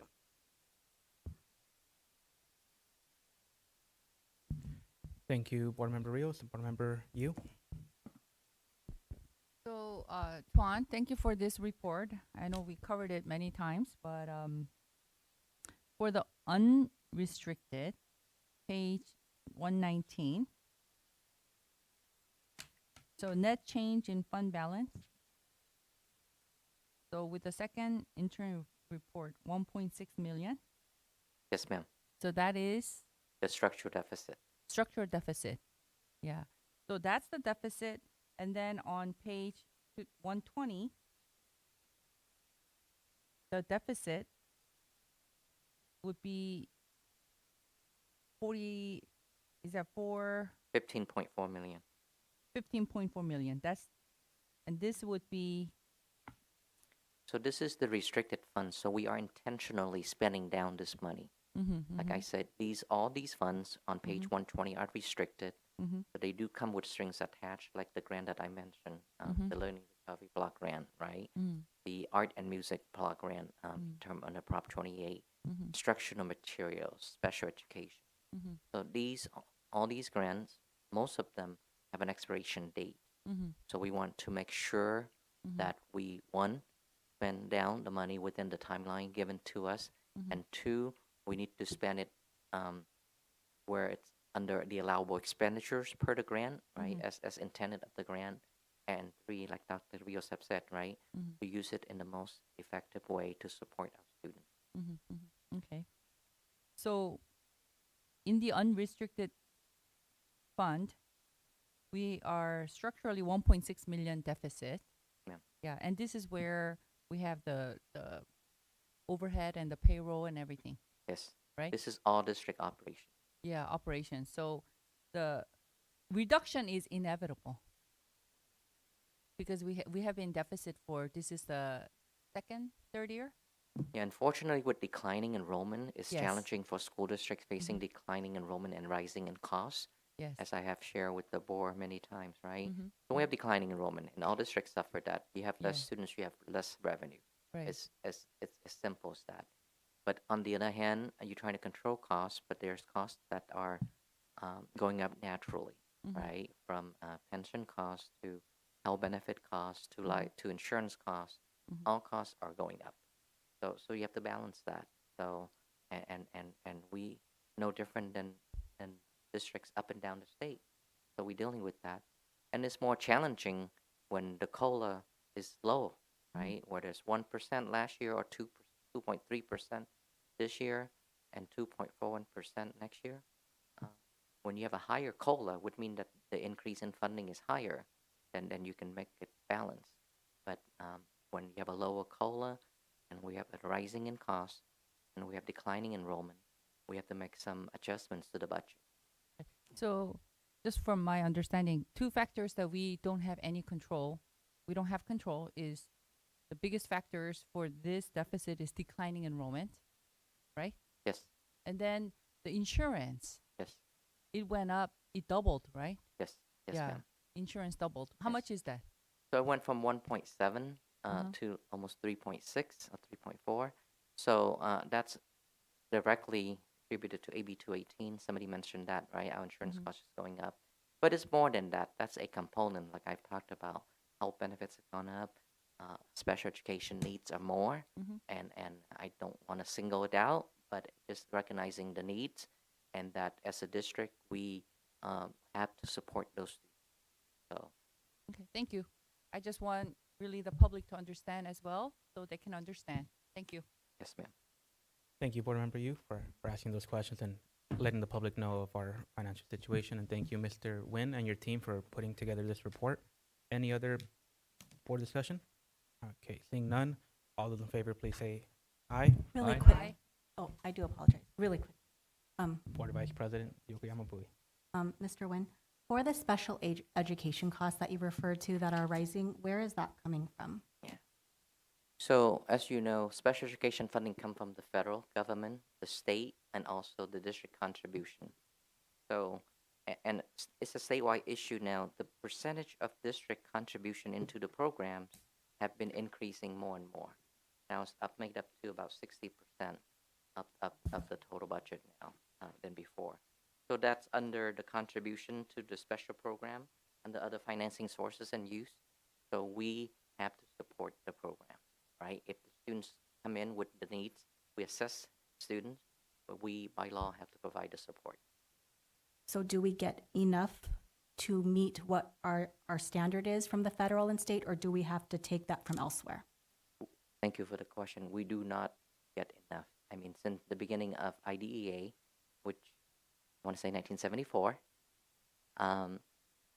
the federal government has always underfunded that program. The state recognized that and have been trying to support that by increasing funding for the last, I want to say, 5 to 10 years. But it's not at the pace of the cost increase. So this is a statewide issues. Again, I don't want to focus on that, but I just want to report some facts, right? Special education used to be 10% of the general population. Now it's 14, 15%. So we have students with more needs. And it's the way it is. Thank you. Thank you, Vice President Yokoyama Bui. Any other discussion? Seeing none, all those in favor, please say aye. Aye. Motion passes 7-0. Action item 4.4A, may I have a motion to approve bid award ABC 1691 to Hawaiian Elementary School modernization to Full Swing Construction, Inc. as lowest responsive and responsible bidder. So Mo Mendoza. Second. Mr. Nguyen. Thank you, President Noyola. I am pleased to bring this item forward to the board. We usually get 4, 5 bidders on a construction project, right? For this one, we get 10. So it speaks to the market out there, so that there's more potential, contractors or bidders there are bidding on jobs. So because of that, why is that important? We know that our bids be very competitive because they attended this job walk, they understand the scope of the work, and they put in their pricing. And as you can see, the difference between the lowest bidder and the next one up is $15,000 out of $4.25 million. So that's a fraction of 1%. So with 10 bidders and with this close of a bid, we know that we received the good bid, that this is the best, the lowest, responsive, and the responsible bidder for this project. So we are recommending the board for approval. Thank you, Mr. Nguyen. Board Member Nishi. Yeah, I just want to thank, I know you said it's a function of the market, but it's Point also of order, Mr. Nishi. Yes. Thank you. Public comments. Thank you. There are no public comments, Mr. President. Thank you. Board Member Nishi. Okay. So I just wanted to, yes, it is a function of the market, but it's also a function of good RFP, that they understood the bid, that they're so close within 10% or even less. That's amazing. Just want to say thank you for doing a good job with that. That's it. Thank you, Board Member Nishi. Board Member Rios.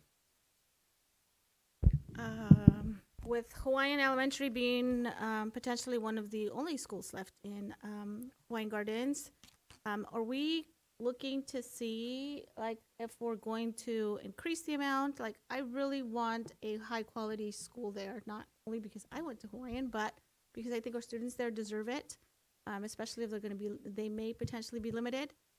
So can you speak to that a little bit? What's going to happen with the money of the schools that we are closing? Is that going to be, just So thank you for the question. So I want to make sure I understand the questions, right? You are asking the unspent Measure BB funds at the schools that will be consolidated, or what will happen to that? So we will bring forward to you the amount and a recommendation. And based on direction from the board in the past, right, it doesn't have to be exact, but the money should follow the students, right? For example, if we have 264 students at Aloha, and there's 4 million left, you just take 1 divided by the number of students, and then depends on where they go. They go to Willow, Palms, Melbourne, then you just divide the money, follow the student, right? So that's one option for the board, and we'll give the board a different option. But it's ones we know because we're still finishing up the school of choice process. We do not know, we don't have final numbers on where the student's going to go. So once we have that, we will present to the board the unspent amount for those 4 schools that was approved to be consolidated, and what is the recommendation in terms of how to reallocate that funding. I hope that answered the question. Yes, kind of, but again, I know that Ferguson is going to be, we don't know yet, right? I mean, we voted to. Correct. So Hawaiian's going to be developed. What'll happen to the money that, let's say, potentially Ferguson is closed, that was allocated for Ferguson? Hawaiian is now being renovated. So it'll be supplement. It's the money still going to go to them if as the board direction if you were to approve it, and then we would use that to further modernize or supplement, right? So if they have parity, if they have X now, they can have X plus whatever. Too. So we will present to the board what will happen with that money, because it's not just the board but the community. They voted for the Measure BB with that allocation to those specific schools, right? So now with the consolidation, we would be transparent in terms of what we want to do with the money, and it will follow the students. That's an option. That's one option. Thank you, Dr. Rios, for clarifying. Board Clerk Mendoza. Thank you, Mr. President. What's the timeline? How long is this going to take? So hopefully by the next board meeting, we will finish up the school of choice process, and also reporting back to the board where they will go, because that's another, right? Not just the Measure BB fund, but you have asked us to report back to the board what will happen to those students. So we will report back, again, using Aloha as an example, out of those 264 students, where will they be next year? Potentially starting work next school year? Yes. So. And timeline as a year?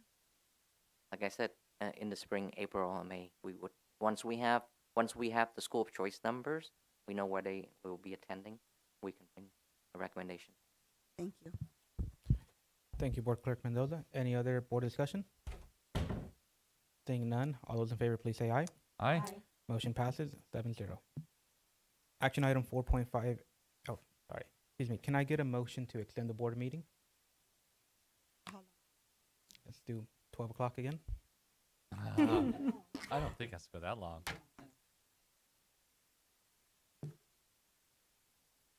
Can I have a motion? Tatiana motions. Second, Mendoza. All in favor, please say aye. Aye. All right. Board meeting's extended to 11.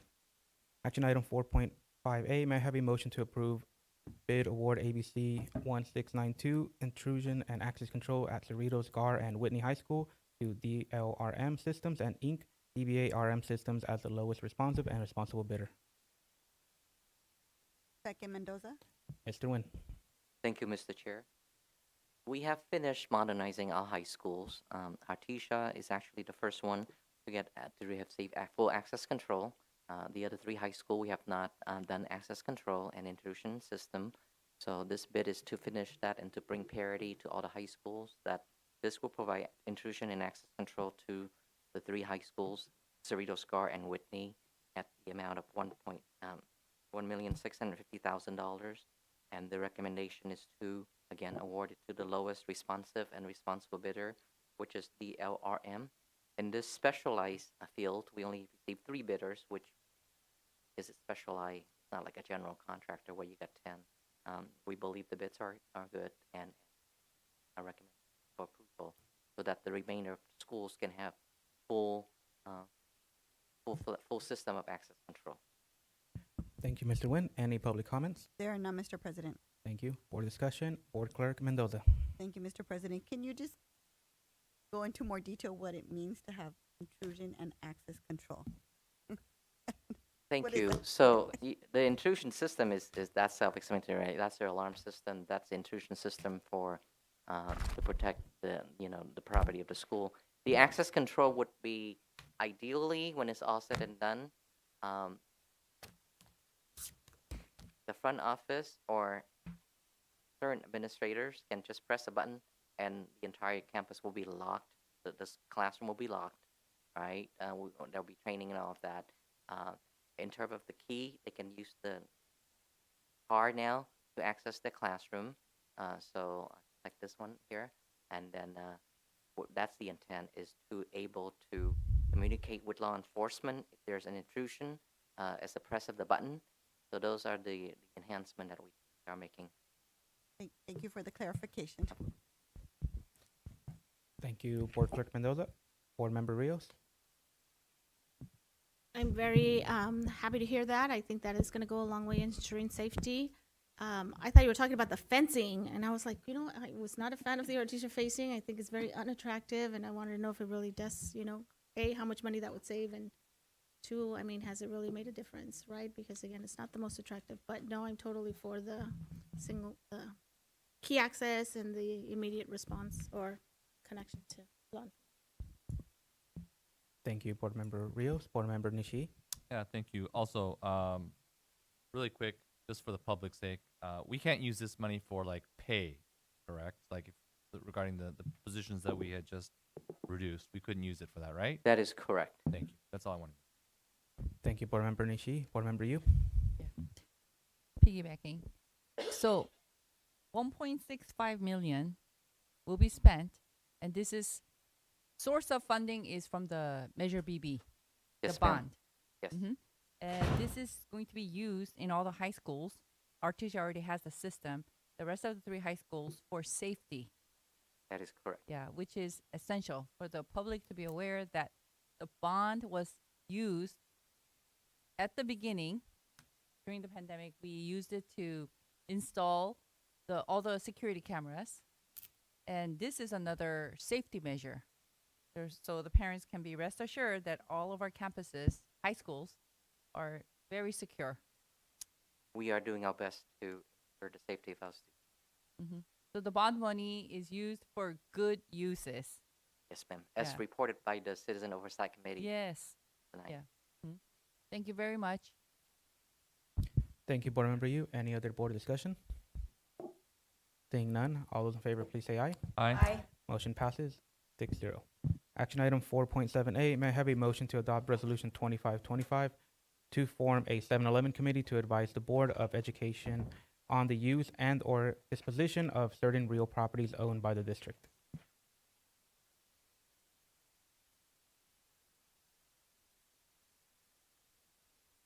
Oh, sorry. Oh, so action item 4.6A was removed from the agenda. So can I have a motion to adopt resolution? moved. Thank you. Mr. Nguyen.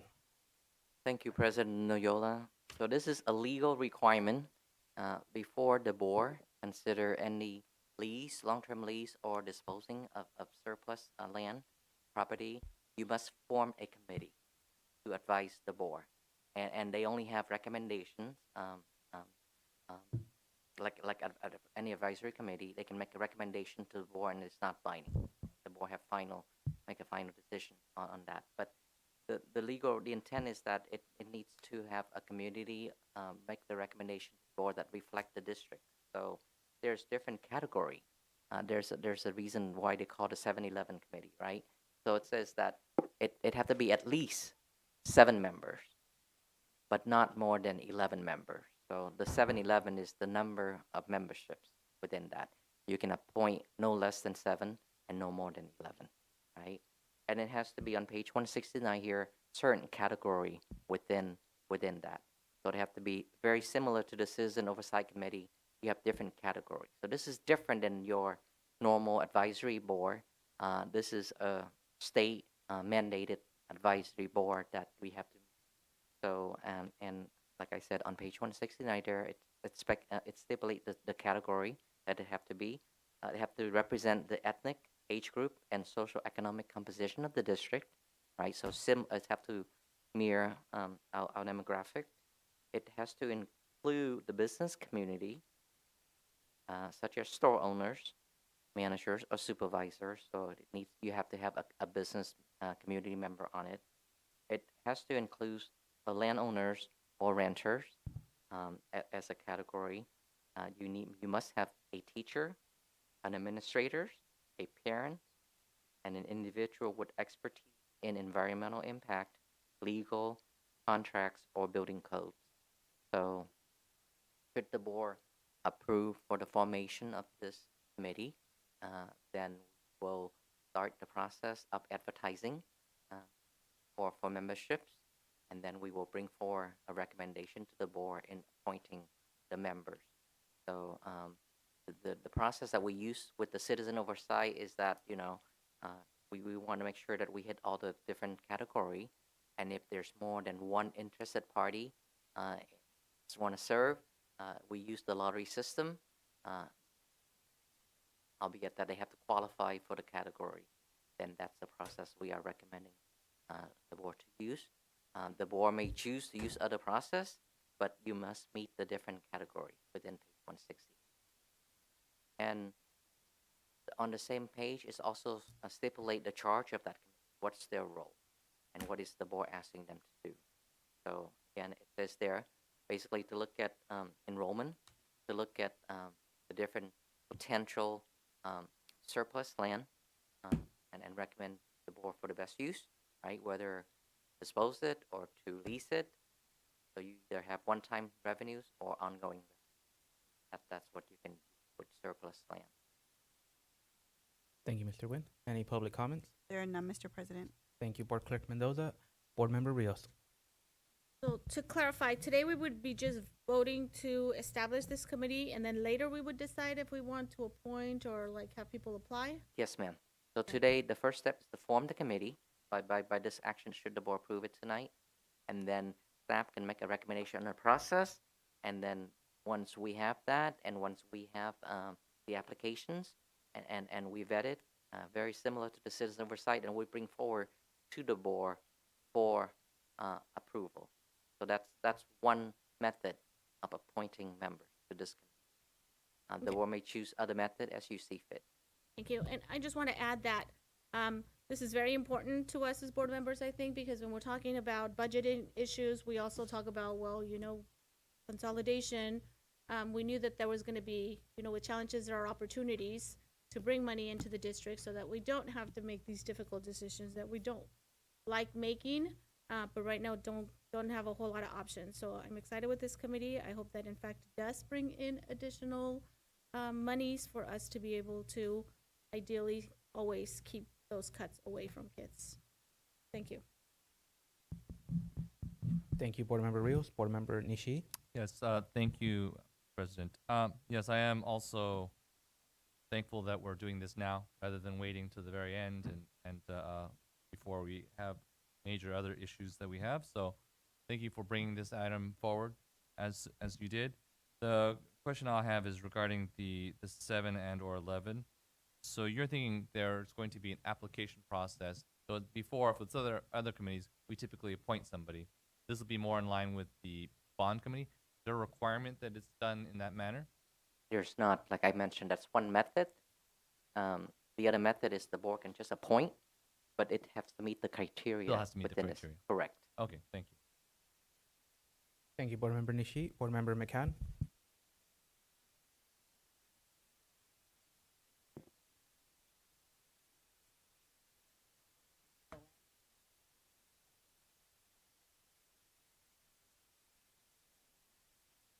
No. So that's a separate board action item for separate purpose. So this is just to advise the board. They will work together in tandem because the land consultant is the expert.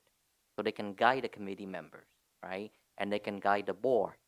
So in theory, they should work in tandem to present, a report to the final report to the board that would meet your goals and expectation. But they serve two very different purposes.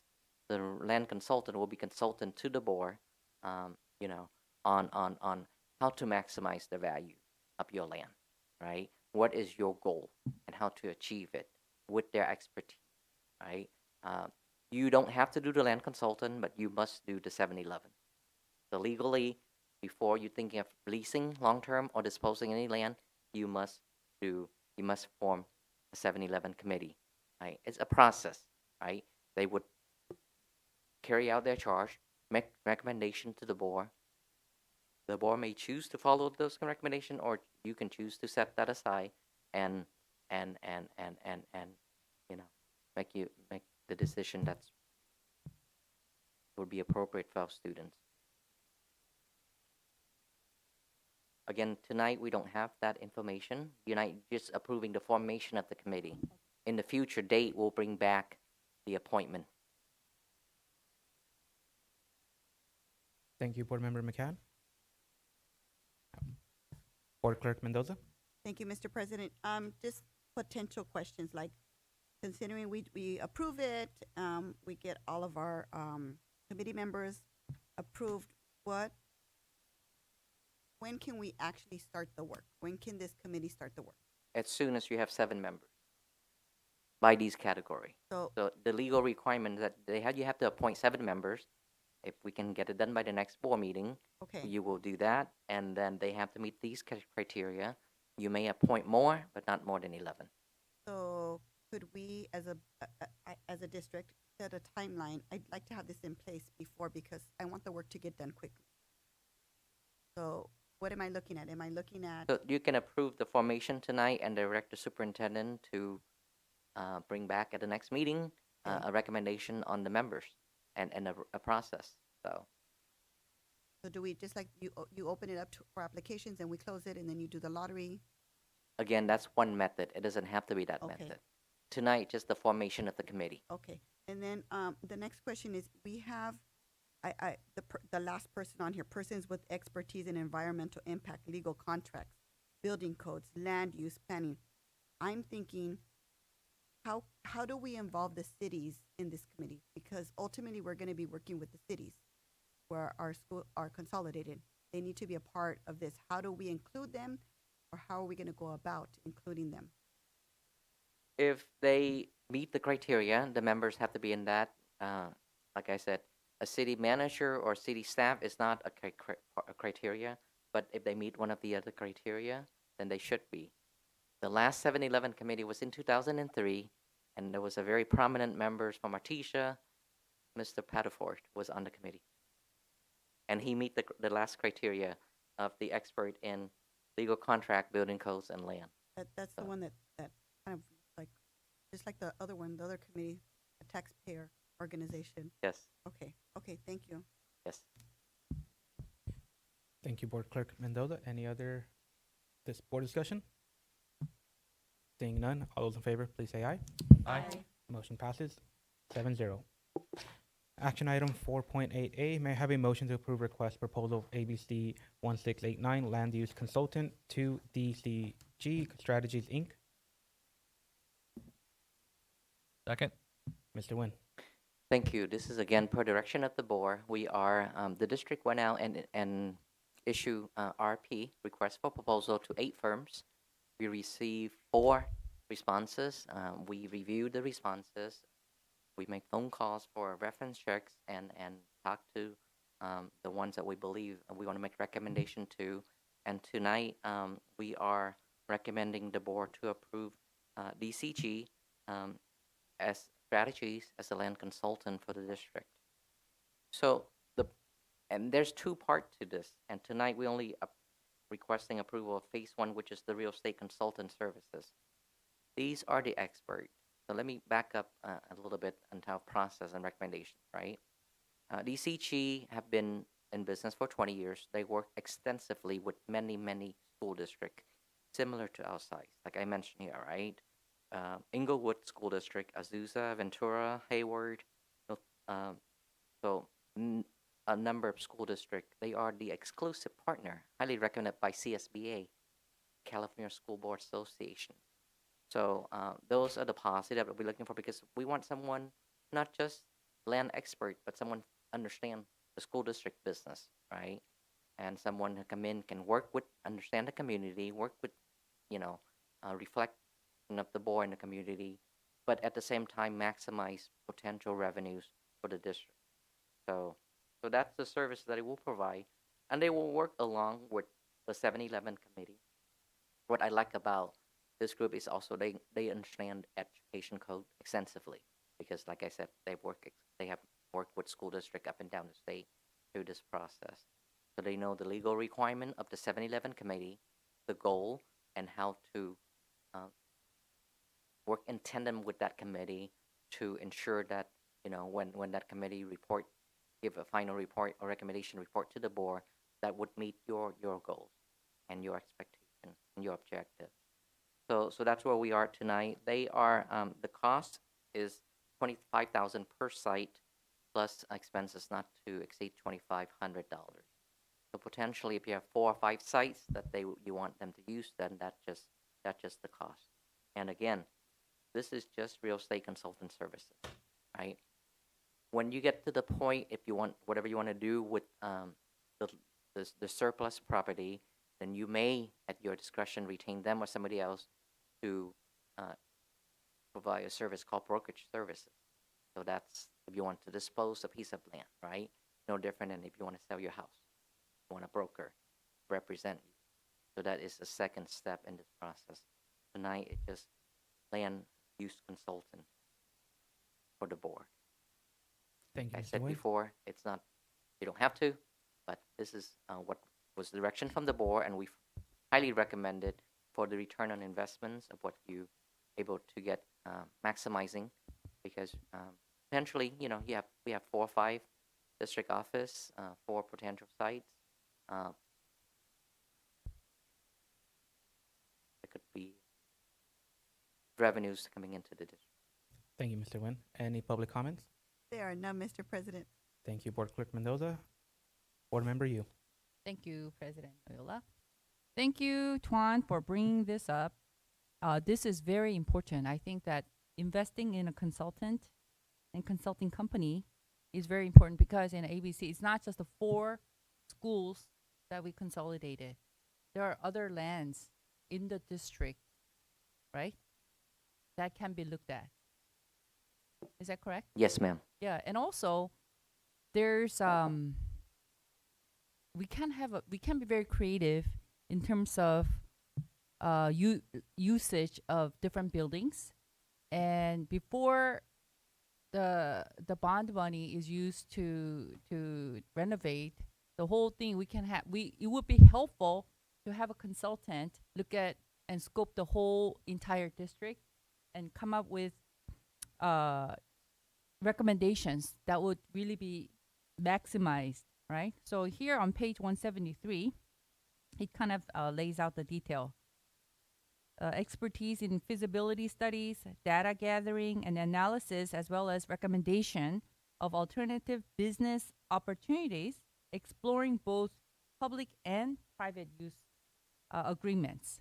So not just for the public sector, but private as well, which would make it more competitive and better pricing.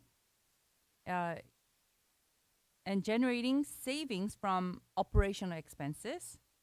So I am very, I support the consultant because it's not like any one of us are really, we're not an expert, but we do need experts data because this is, involves a large amount of money with all the land and the properties, so thank you.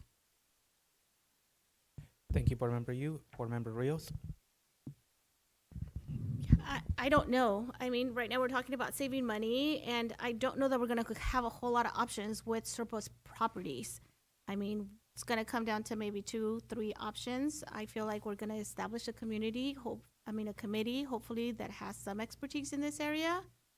So yeah, I don't know that I'm convinced right now that we need to spend, probably by the end, and this is just per year, right? Like, we're already, when would this potentially be spent? This fiscal year? Or are we looking at next year? It depends on when they start doing the work. It could be this year or next year. If you want them to work sooner, then it could be this year. But it's not about fiscal year, it's about the site. So you would pay them $25,000 per site. So at a minimum, we're spending about $100,000. That is correct. Okay, thank you. Thank you, Board Member Rios. Board Vice President Yokoyama Bui. When was the last time the district has had to form a 7-Eleven committee and or hired a consultant for, as proposed here tonight, a land use consultant? Correct. 2003 was the last time the district formed a 7-Eleven committee. I want to admit that, but yeah, I was part of that. So we're through that. We did not retain a consultant because at the time we didn't have a need for any school consolidations. We thought we have some potential land, but but we didn't. It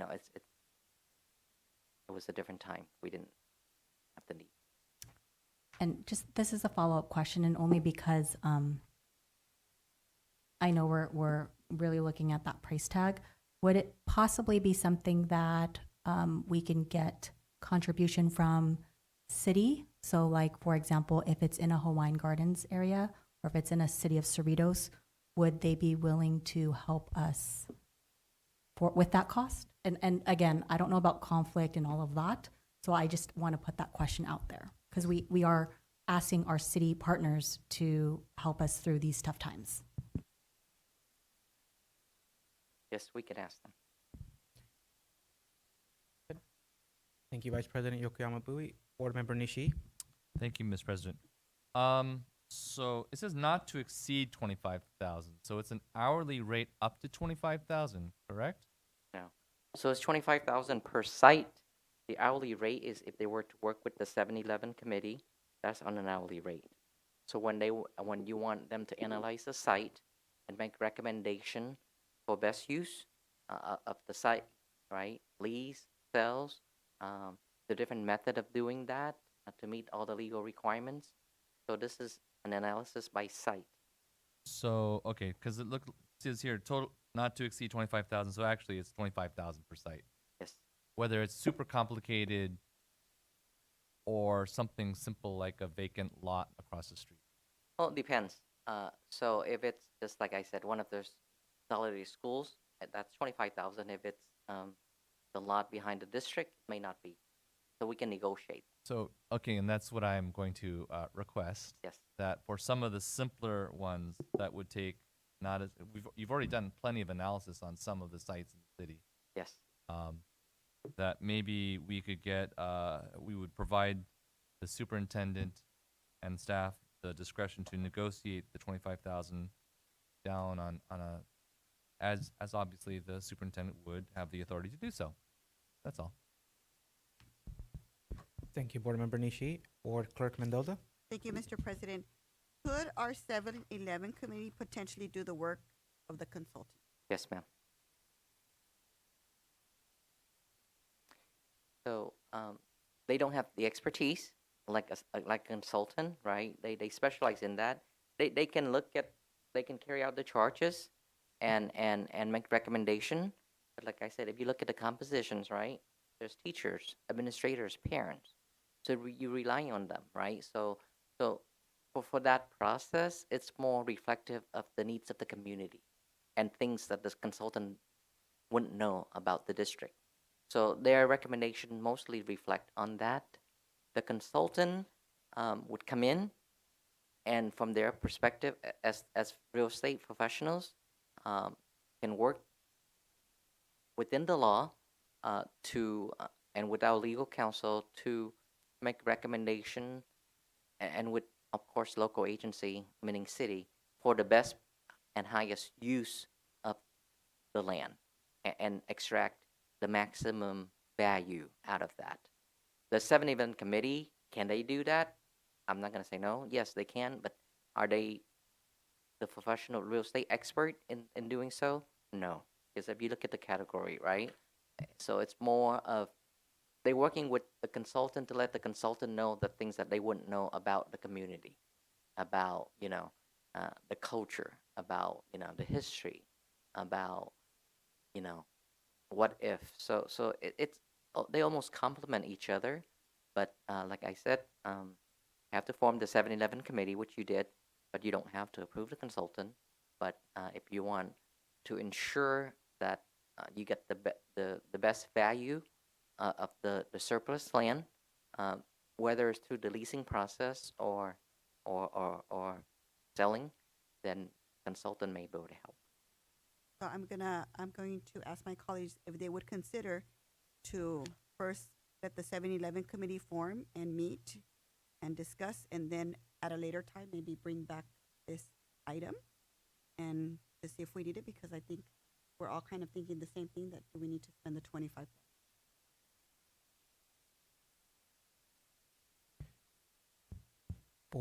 Thank you, Board Clerk Mendoza. Board Member McCann.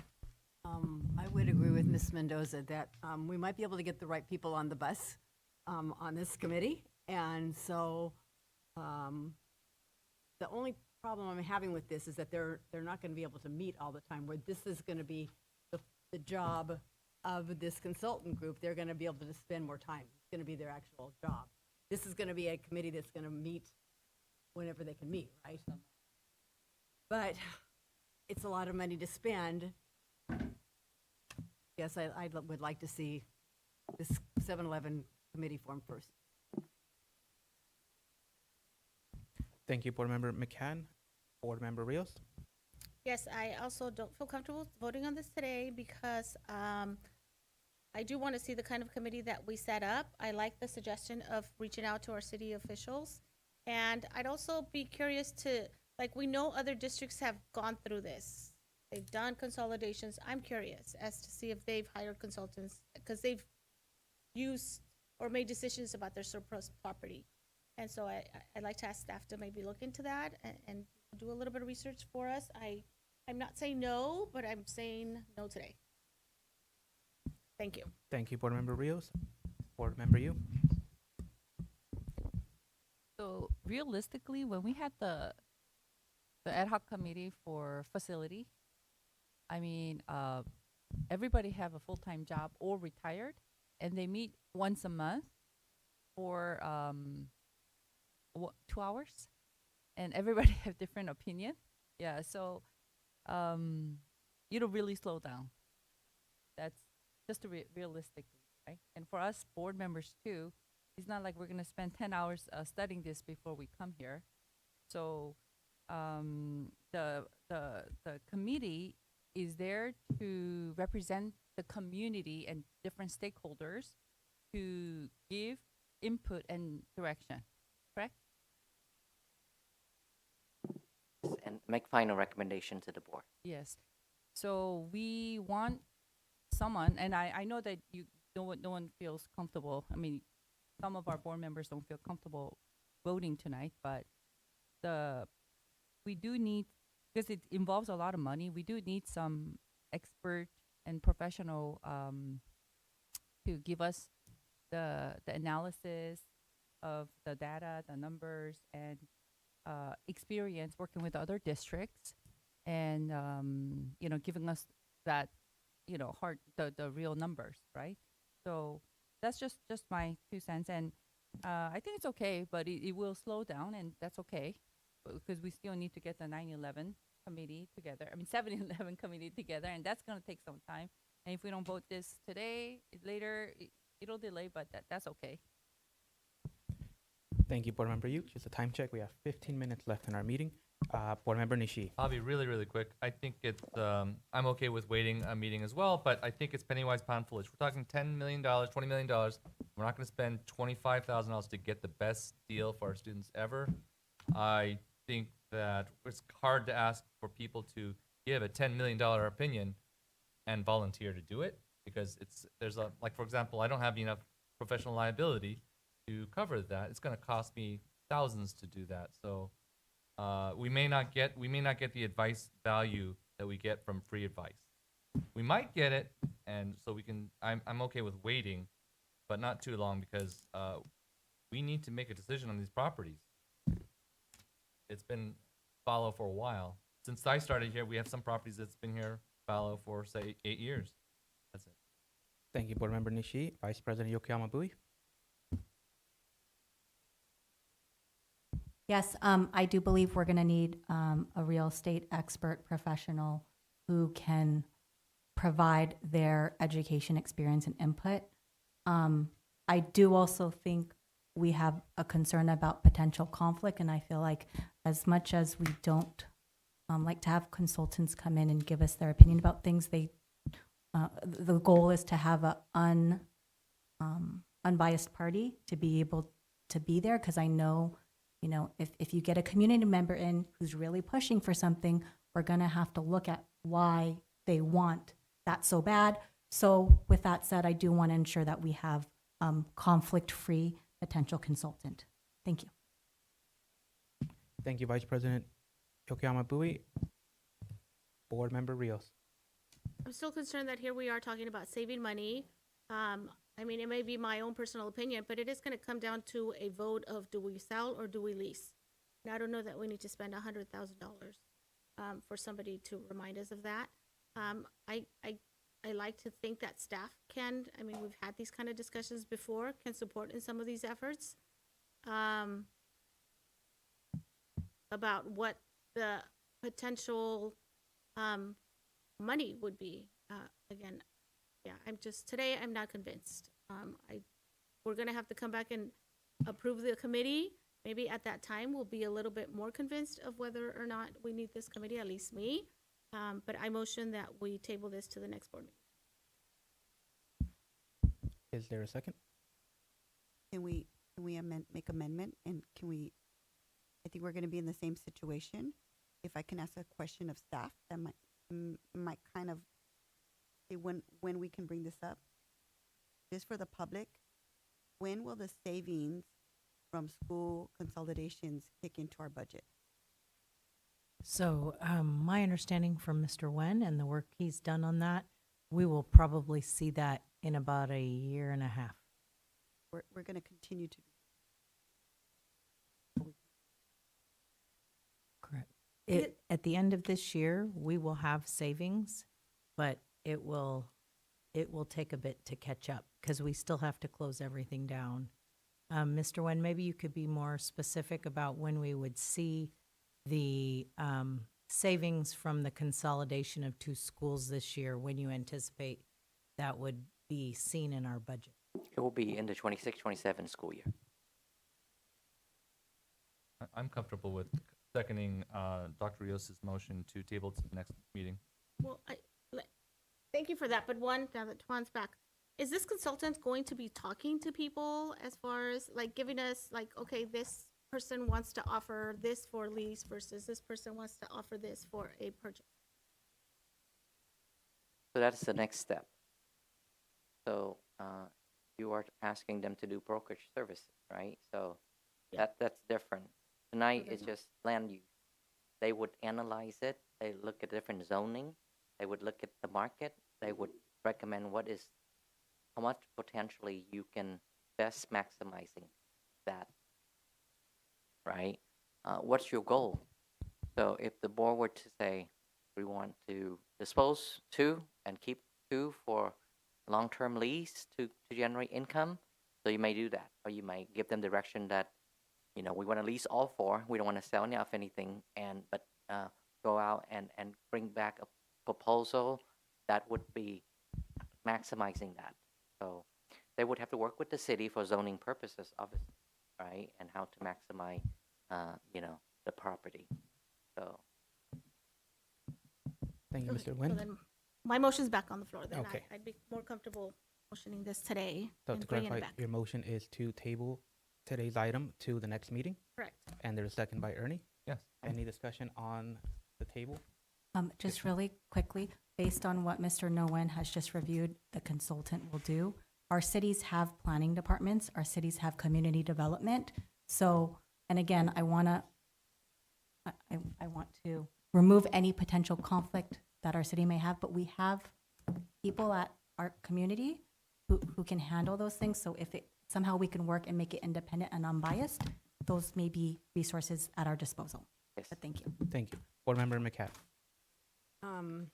I'm just going back to the facilities committee that I was on, and we didn't make a lot of progress. And so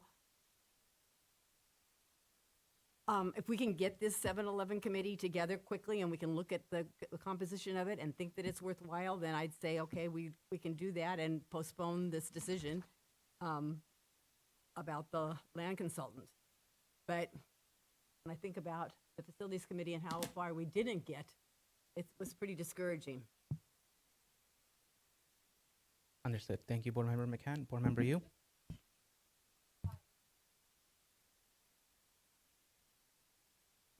Yes, they can.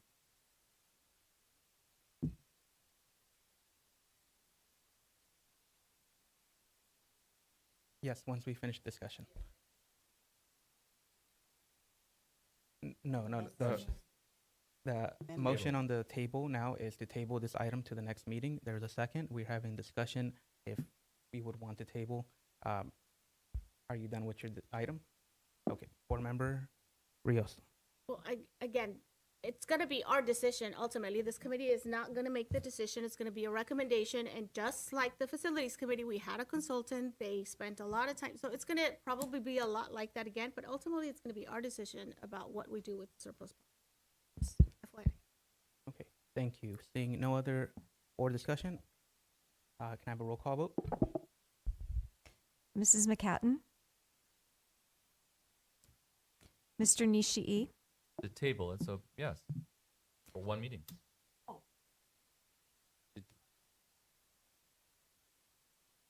We're just tabling for one meeting. Yes. Yeah. Mr. Nishii? Yes. Dr. Rios? Yes. Mrs. Yu?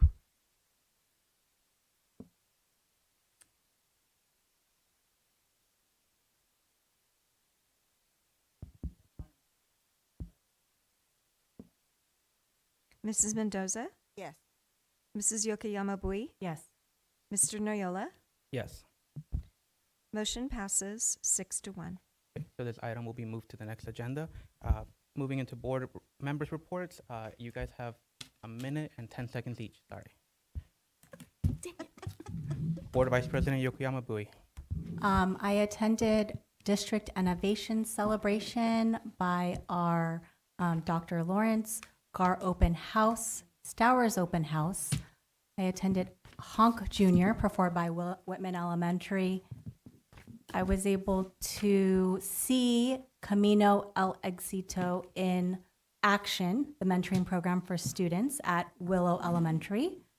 I watched Matilda Jr. the musical at Burbank Elementary. I also saw in action Voices United, which was part of the LCAP story. Carmenita Open House, City of Cerritos' Festival of Friendship, held at the City of Cerritos Performing Arts Center, featuring some of our ABC students. ABCUSD District Musical, Year in Town. Head Start meeting at Kennedy, Tetzlaff Open House and Award Ceremony, District Spelling Bee. Learning Walk at Artesia High School, led by Dr. Francois. Juarez Family Art Night, Day of Remembrance at Whitney High School, very, very powerful. Black Family Circle Black Educators event featuring touching tributes by our students for the educators who inspire and motivate them. Girl Up Summit at Cerritos High School. I was invited to speak on a panel along with board member Mendoza, very cool. Seroptimus Monte Carlo Night. I was a guest reader at Hawaiian Elementary, Leal Elementary for kinder and 5th grade classes. Peter Pan at Gar High School. PCN 39th Annual Filipino Cultural Night at Whitney High School, featuring students from not only Whitney, but high schools in our ABC community and junior highs as well. Thank you, Vice President Yokoyama Bui. Board Member Nishi. Thank you, Mr. President. I'm going to skip a couple months. Just went to the Juarez Literacy event. That was great. Artesia Volleyball at the LA Supervisor's Office. That was also fun. Urinetown. We honored Mr. Zamora with the certificates. That was great. Spelling Bee, Honk, Voices United was great. DOR for a couple days. That was great. Capel, I wanted to thank Mr. Glonchek, Ms. Dr. Balbuena, and Dr. Huff for their participation and ability to really express the issues very clearly. And I think we're going to make a change in the larger community as well throughout Capel. Read for Leal, Serious Girls Basketball. I got to watch a game. That was awesome. And I toured Serious High School. I want to thank Dr. Rios also for, or actually wanted to commend Dr. Rios for being honored by the City of Cerritos during Women's History Month. That's it. Thank you, Board Member Nishi. Board Member Rios. Okay, I'll make it fast also. We're on speed mode. So Optimist event was awesome. It's always really nice to participate in that event because we get to run into other elected officials, and it's kind of fun to also gamble with a lot of play money. And Youth Hall of Fame, a shout out to Lakewood, the city of Lakewood, for hosting this event. A lot of our students are recognized for being excellent athletes. I am really proud that my son was recognized for Performer of the Year in baseball. And kind of want to bring light to what was brought up today. I found it very concerning that, we do have an issue with our coaches, and hopefully we can't revisit that because, every meeting, we not every meeting, but most meetings, we do recognize the amazing work of our athletes, the incredible investment that's made by families. And so I do want to know that we have coaches that are the best that we can get and that they're compensated. City of Cerritos, thank you, fellow board member Nishi, for being there. Another shout out to the City of Cerritos, to Mayor Yokoyama. It's really nice to know that they value leadership, service, and the contributions of women to our district. And yes, I was incredibly honored to be recognized by them. And in recognition of Women's History Month, I want to celebrate the incredible contributions of women who shape our schools and community to stay, our superintendent, our cabinet members. As a board member, I am especially mindful of the importance of uplifting girls and young women in our schools and women in general in our district, ensuring that they see themselves as leaders, scholars, and change makers, and supporting our students especially so they can succeed in the path they choose. I also want to dedicate our women educators whose guidance, care, and leadership inspire our students daily. Their impact reaches far beyond the classrooms, helping to build confidence, opportunity, and a brighter future of the next generation. We got to see some of those highlights in the women that spoke in the Camino al Éxito and other programs. So during Women's History Month, we honor the women who came before us, celebrate those who lead today, and continue working to ensure that girls in our schools know her potential is limitless. Thank you, Dr. Reyes. Board member, you. Thank you. Make it really quick. Thank you to our district for working on, and Scott Smith for working on the marketing update. 4.7 million impressions, weekly e-newsletter, social media ads. The district is doing everything to work on increasing the enrollment. So the whole district is working together. I want to thank the teachers and all the different employee and labor groups for doing your work and working hard to cooperate and collaborate with us. Really appreciate all your work, because it's you guys who do the work in the classrooms and around the buildings that does make our school run and thrive. And as I visited the Cerritos High School during the learning walk, I was very inspired by the different diversity of the students in the AP US History class, and how the teacher was on top of things and the kids' eyes were shining like stars. So I was really inspired. So that's it. I'm going to make it short. Thank you, board member, you. Clerk Mendoza. Okay, I'm gonna go really fast. I attended Cerritos High School open house, Burbank Elementary, Matilda, Voices United. I presented to the city of Artesia during their city council meeting. Thank you to Scott Smith for helping me with that. I attended the Diversity, Unity, Equity Board Advisory Committee. I was on the Girls Summit panel with board president, vice president, Yoko Yamabui. I attended this weekend the Artesia Baseball Softball Opening Day, and just want to congratulate all of our women celebrating Women's History Month. All right, thank you, Board Clerk Mendoza. Announcements: next regular board meetings Tuesday, April 17th at 7 p.m. District Board Office. You didn't give me my chance? Oh, sorry, you didn't click it. I have to choose my button? Yes. Board member McCann, go ahead. Okay, fast, 30 seconds.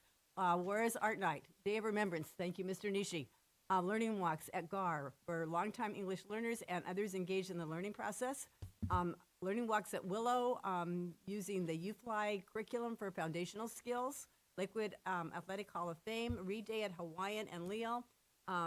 Star Optimist Monte Carlo Night, the Spelling Bee, and 2 plays at GAR put on by Mrs. Morris. And I've got to say, she does a really good job. Two plays back to back, Peter Pan and 6. Thank you, Board Member McCann. For all future announcements, you can check our ABC website. Days to remember, local holidays, April 3rd, 2026. Spring break is April 6th through 10th. We're going to skip second public comments. Can I have a motion to adjourn? So move Mendoza. Second, Tatiana. All in favor, please say aye. Aye. Meeting is adjourned at 11:01.